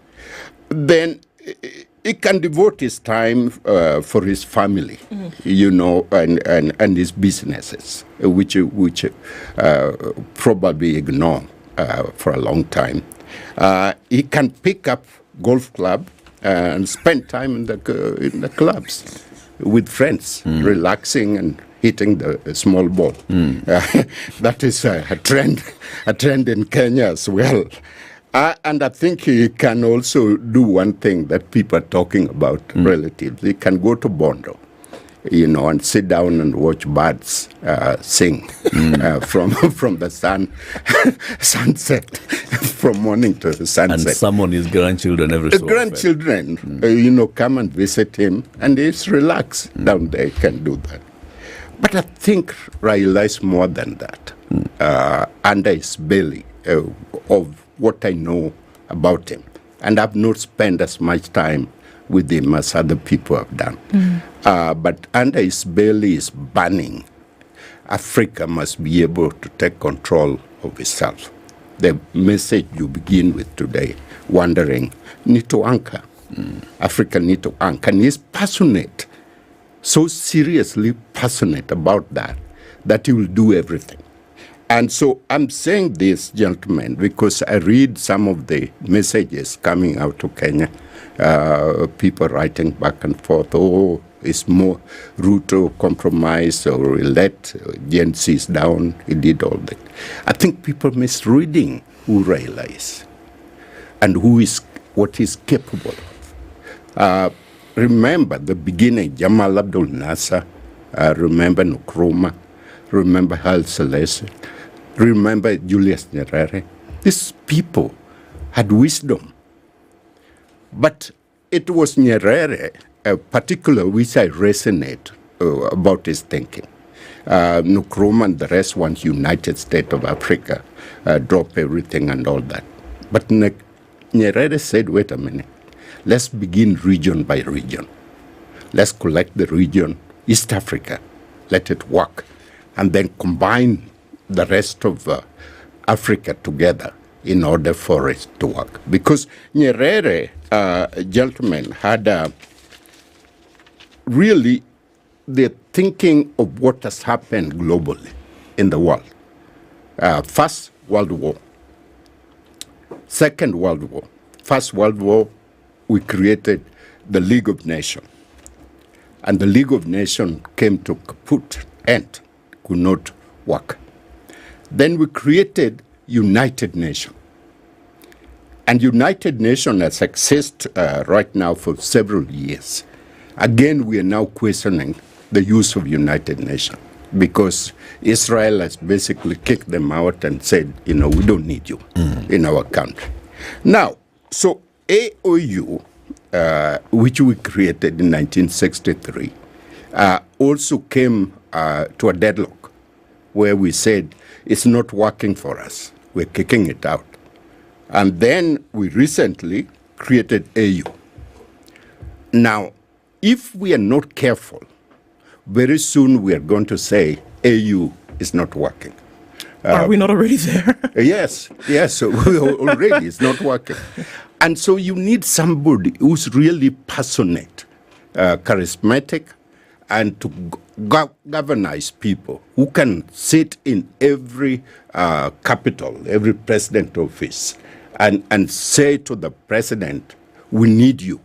Well, the reason why I'm saying that, I've been sitting as a vice chancellor in the Inter-University Council of East Africa.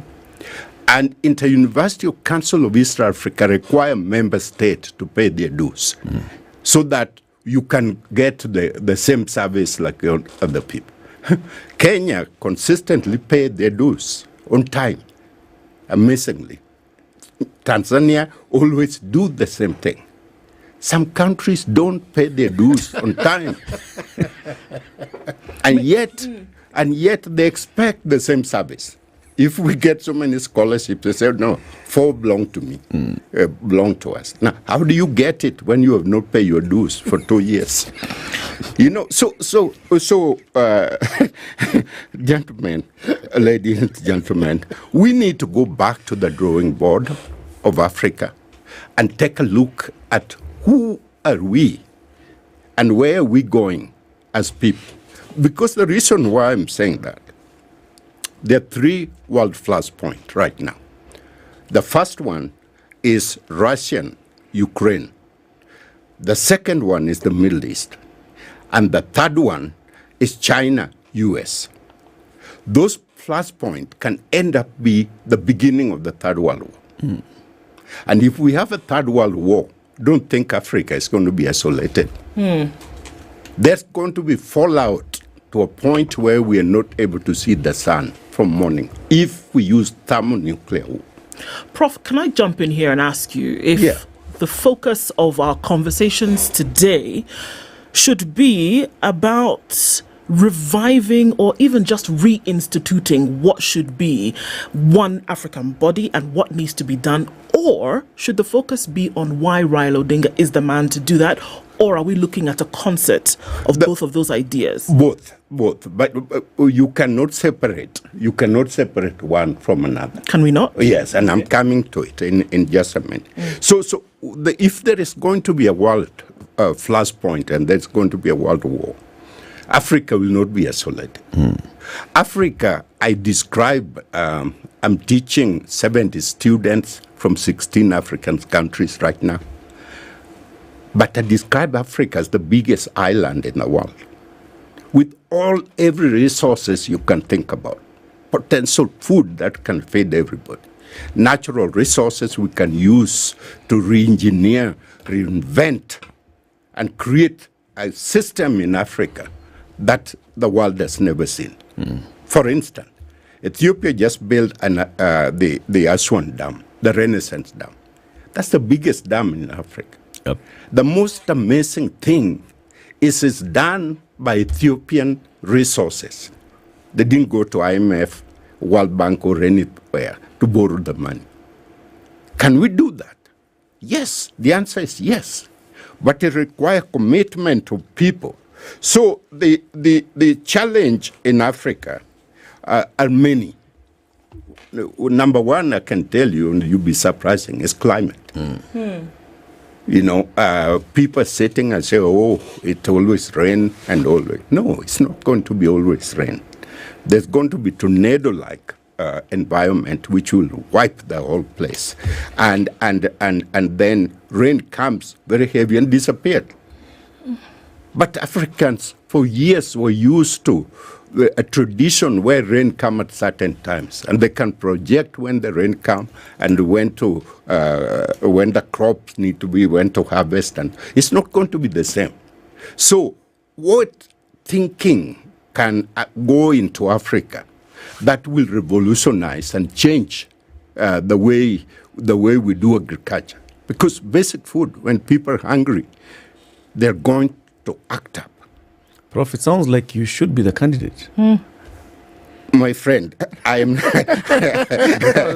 not interested. For real? Because everything that you're saying here, it makes sense. Yes. But I've never heard Raila Odinga saying it. Okay. So it is our job to prepare Raila Odinga, and that's why I jump in. Okay, you can understand. I've stayed out of local politicians. I don't talk with them. But when this thing came, and I know we can do it, Maina Mohammed is a really good friend of mine. She needed to be there, but they push her out because of other interests. This is a very complex situation. And therefore, we are preparing Raila to speak the language that I'm speaking, okay? Because it is important. There you move in your life believing in certain ways, but then you grow to understand there are other things. Is there enough time, Prof? Because just on the last point that you said, yes, that you can get me to say something for 3 months, but if I don't believe it or have any interest in it, it's going to fade in just as much time. No, but if this is something, passion. But if this is something that you are passionate about, if you understand that the peoples of Africa could do so much more in terms of development, if you understand and really have a passion burning inside you that the people of Africa could actually benefit from better governance and leadership. That's correct. If you don't have it, you can't catch it. It's not like a cold that comes and goes. Right. You cannot catch it in 3 months. You must have imbibed it. He does have it. But like Nyeri and Nkrumah, okay? Nkrumah unites Africa. We unite, and then we can talk about tribe later. Nyerere said, let's unite the tribe first, and then talk about uniting Africa. And so everybody learn, and I've seen this man learn, whatever. So we need to really be able to say, East Africa can fund itself. For instance, we have done one thing.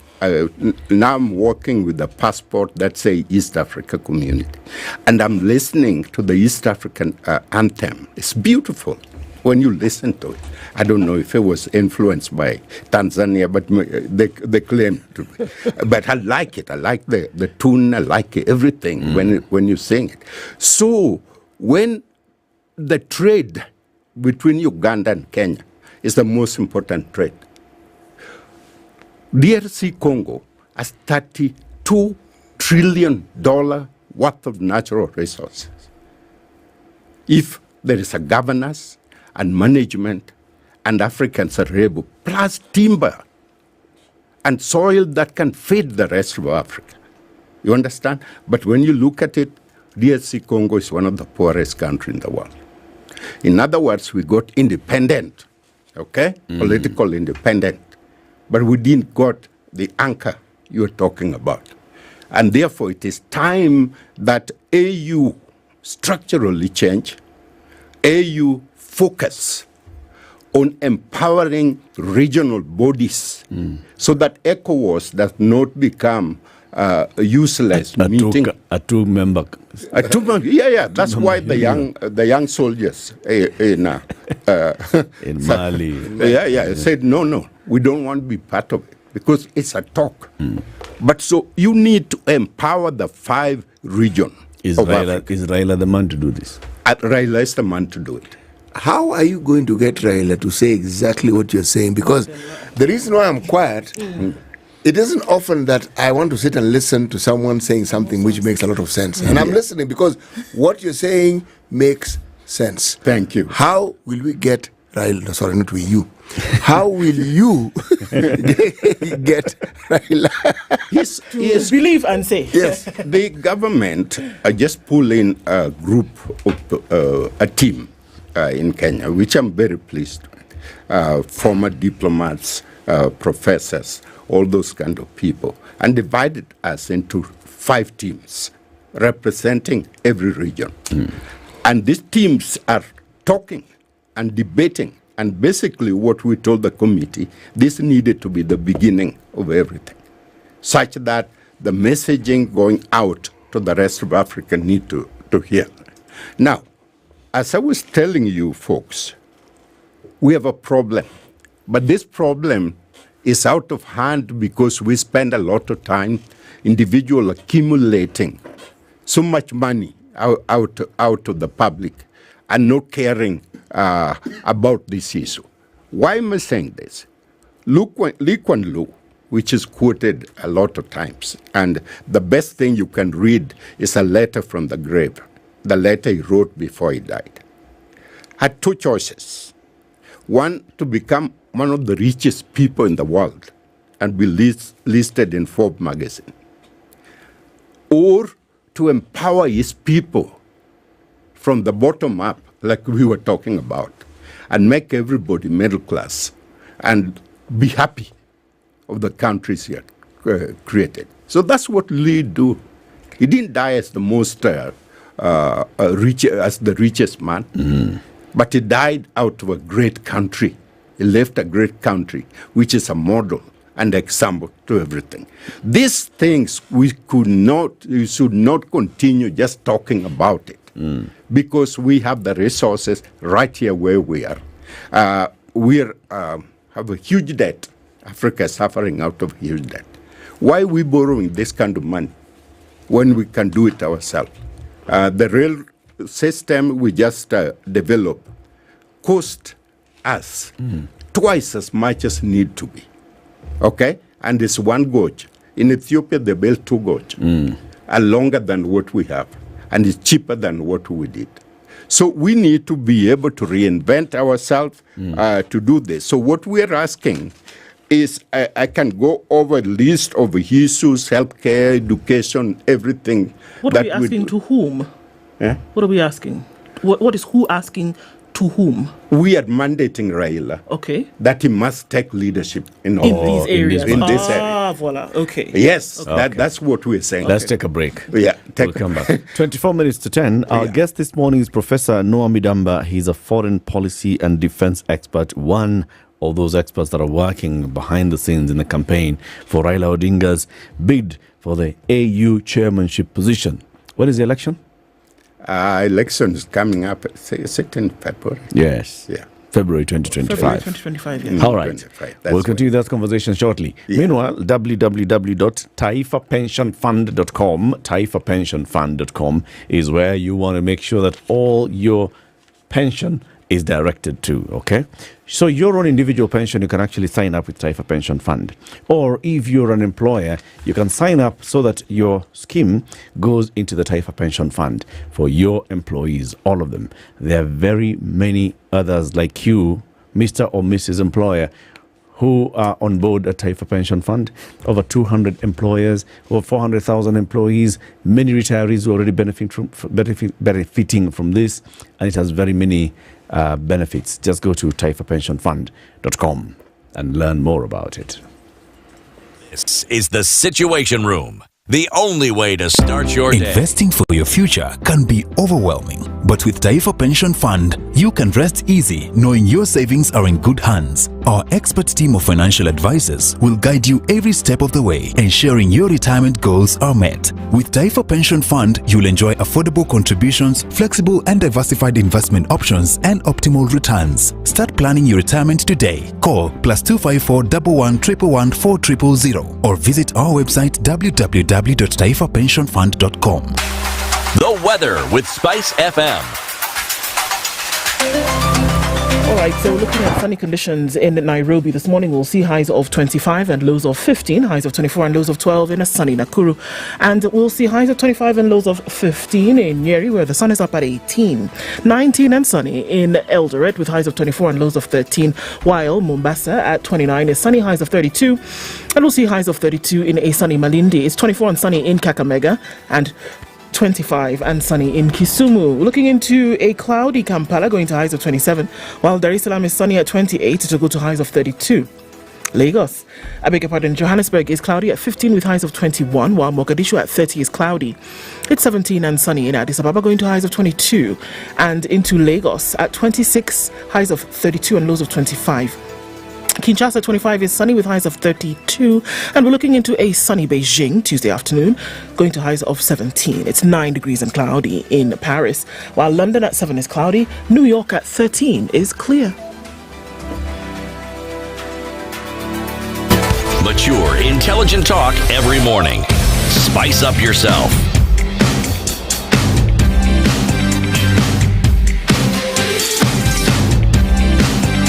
Mornings done right. 94.4 Spice FM, Nairobi. Our conversation continues. Raila's AUC bid. What's the big deal? Professor Noami Damba, foreign policy and defense expert, is our guest. And they are working behind the scenes to prepare this campaign and all the work that's going into it. So before we come back into what you're asking him to do on the list of items, just take us through what happens between now and February.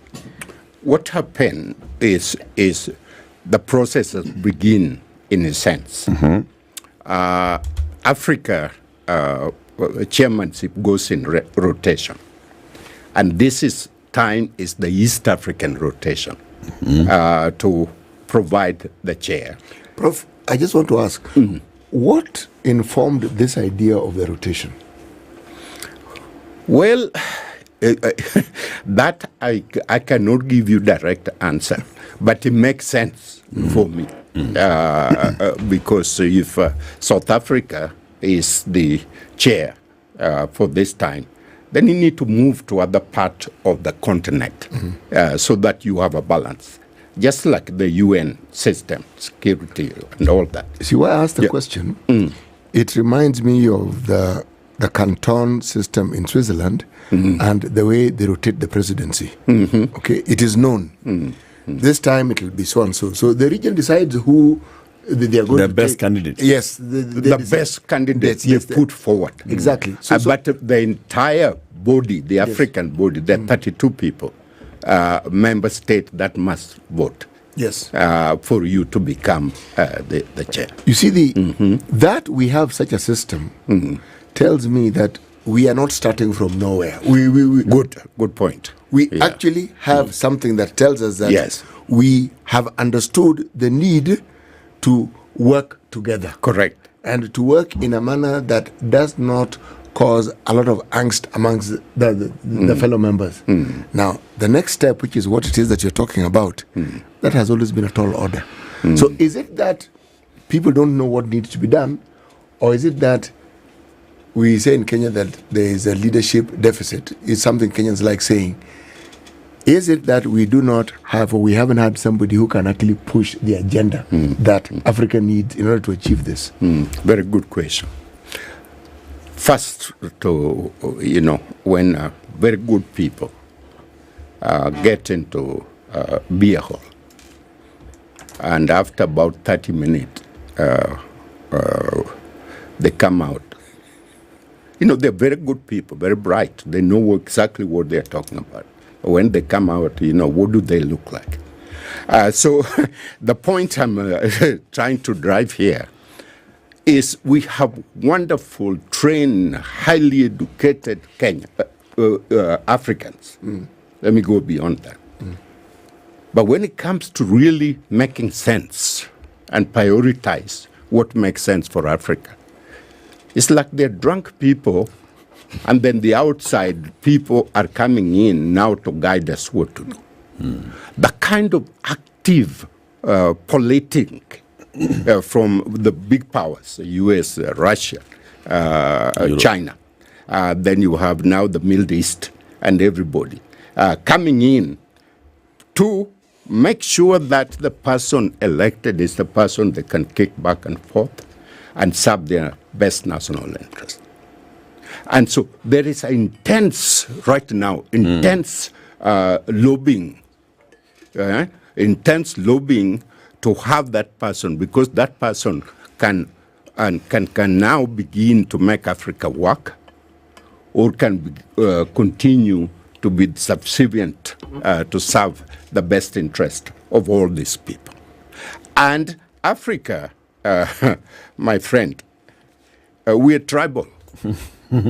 We are divided by religion, Muslim, Christian, what have you. We are divided by communities, We are divided by economic rank, those people who have come in and got a lot of money and the rest of people are here. We are divided completely. By Mzungu language. By Mzungu language. Anglophone, and the Anglophone, the Anglophone people, the British never left. French even gone further than that. They're controlling the banking system of all the Francophone countries. So if you want to make anything, you go to France and then come back here. And Lusophone. So we have a tense situation. We got they created constitution, and we sing and everything. And that's it. But underneath, we're burning. Africa is burning. And the time has come for us to put a stop to this by creating a structure and forcing people back to the orientation that makes sense. We are not tribal. The tribal is created by the British, divide and rule. And so the point is, what we're saying, you see people like Obasanjo traveling back and forth. It's burning inside for that united Africa. That's the reason Iran second time, he came back and overthrew the government second time, because Nigeria as the biggest economy in Africa. Second. So they say. Isn't it? Second. Is it second? Which one? So they say South Africa is first. Oh, so South Africa is the biggest population in Africa. He said economy, eh? Yes, I know. Economy. Yeah. Yeah, Nigeria. When I'm asking the question, GDP. Look at the GDP. Which country has the largest population in Africa? Well, Nigeria. Nigeria. Yeah. But it doesn't equate to the largest economy, though. Well, you look. But I understand your point. Do you understand my point? Yes, I do. We want Nigeria. Oh, you want it? Okay. Yes, and Nigeria produced the biggest oil. Yes. And everything. Yeah. Nigeria was not refining its oil until Dangote came and created the refinery. And Dangote wants to do that in East Africa. He wants to do that for Angola, but he can't because where's your passport, and all that kind of thing when you travel to Angola and to Kenya, to other countries. So we want to stop, excuse me, stop that crap. Stop the crap so that we can create Africa to grow. And so all this problem we're having, now, let's see, I'm looking Raila and his politics and consistency. One consistency is taking his life, putting his life forward for the people of Kenya. I mean, from Moi to where we are now with Ruto, who's been shot at, who left his family to struggle for this country. Look at the Constitution 2010. That is one of the best comprehensive constitutions there is in the world. It's a cosmos of the British, South Africa, US, and put all together. And if we follow that constitution, we can begin to behave like people and have control of each other. He had a lot of role in that. And so you cannot forget. The other thing, that peace mediation, Africa cannot move anywhere. Think about how many Rwandese died. Think about what's happening right now in Sudan. And know that Putin and Trump, if he comes, is going to use very colorful language to call you. He doesn't care. He doesn't go to bed and wake up and say how many kids died in Africa. True. Putin the same, Xi Jinping the same. But issue is, what can we get out of Africa? Yeah. And therefore, we're going to need to have peace and coexistence. Without that, we can't. Prof, yeah, you're speaking my language, because I die for Africa as well. Yeah. And I know that there are many, many, many issues that need to be dealt with, probably top of the list, leadership and governance. And then we'll see the trickle-down effect of a lot of all of these things.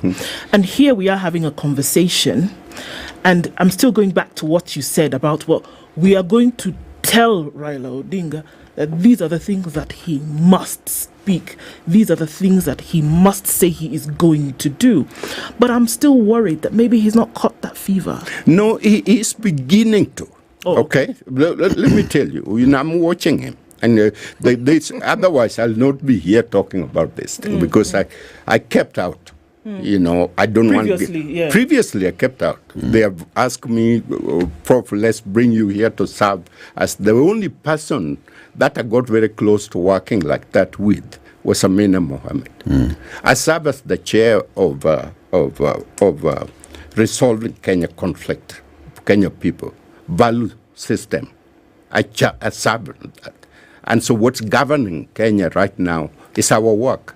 But I asked them not to create a commission because there's no reason. But they went ahead and created commission. So commission is not serving. So the point I'm talking about here is everybody learn.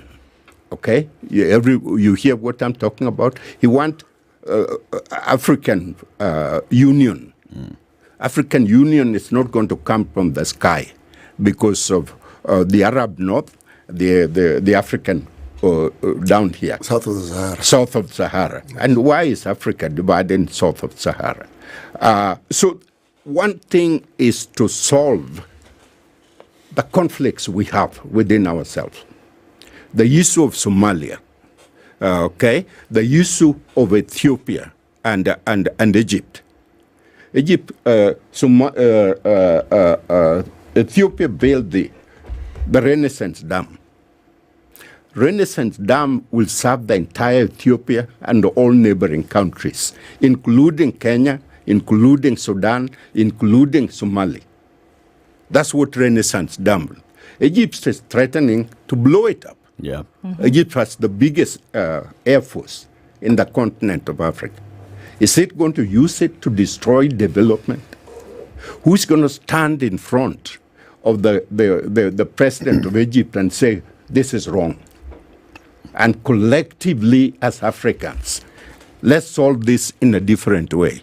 Egypt is using River Nile based on 1928 British treaty.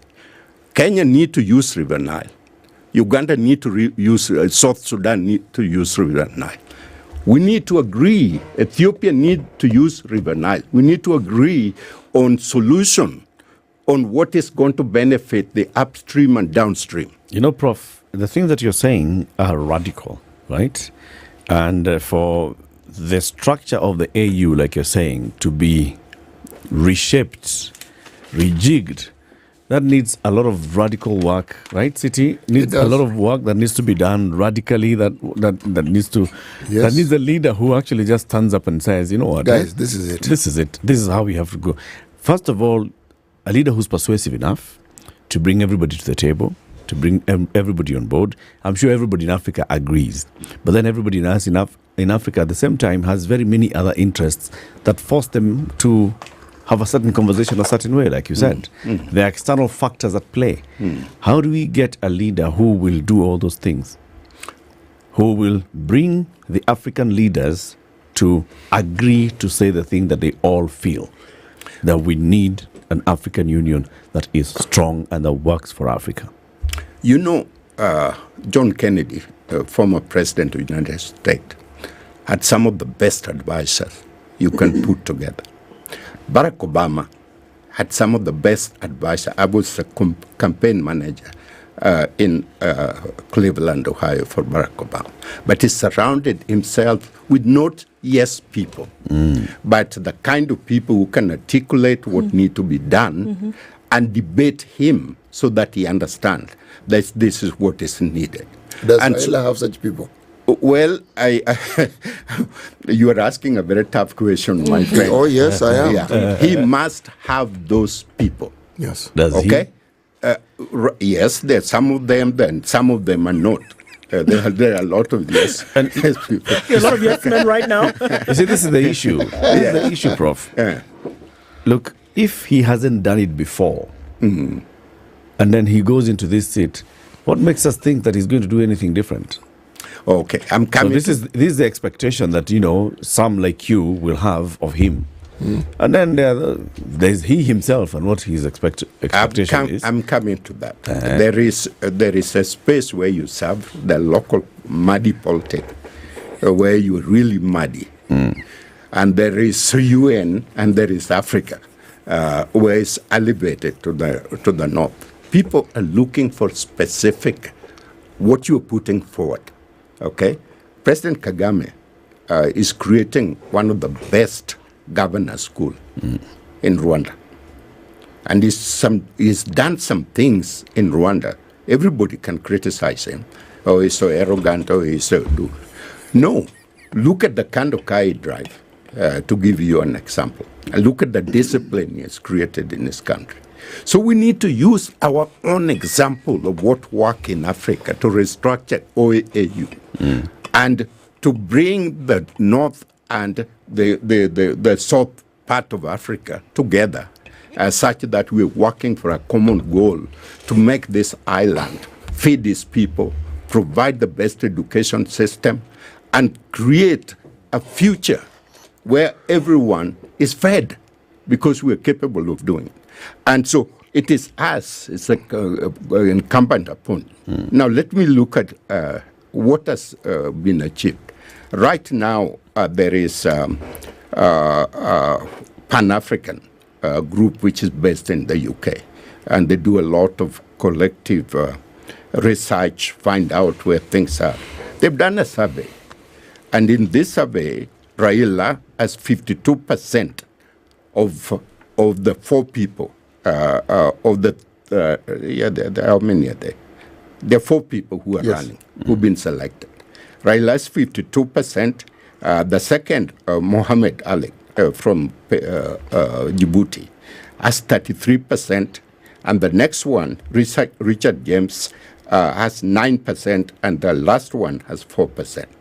Now, having said that, the number of countries that have signed on right now is about 19 that have signed their name. You need 32%, 32 countries will vote for him. But out of this, the entire East African heads of state, from DRC to Rwanda, of course Kenya, Tanzania, and Uganda, Burundi, Somali, they're all on. Okay, so you're looking at rotation, and the East Africa head of state are on board. say this is our candidate. Now, so we as Kenyans, where he comes from, has to do everything we can to make it a candidate which is going to sign and succeed. You get me? We can now go, where did you sleep, what happened to you, and all that. The kind of politics that's going on. I'm saying this because I build a house and I live with Jewish people in America. They fight all the time. They're constantly Jewish. They're agitated. They're, constant. They're fighting. Touch the name of Israel. And come together. Then you wonder, why were these people, were they really fighting? And so what I'm saying to Kenyans, I've done that a lot in America, because there were people who were voting for John McCain, there were people voting for Barack Obama. And I said, Barack Obama has root from Kenya. And the people who are going to make him giant are Kenyan people, because he has root and he's a black person. So we are going to make. So if these people can see the sense, and then you have quite a number of outsiders like Guinea-Bissau, Nigeria, South Sudan.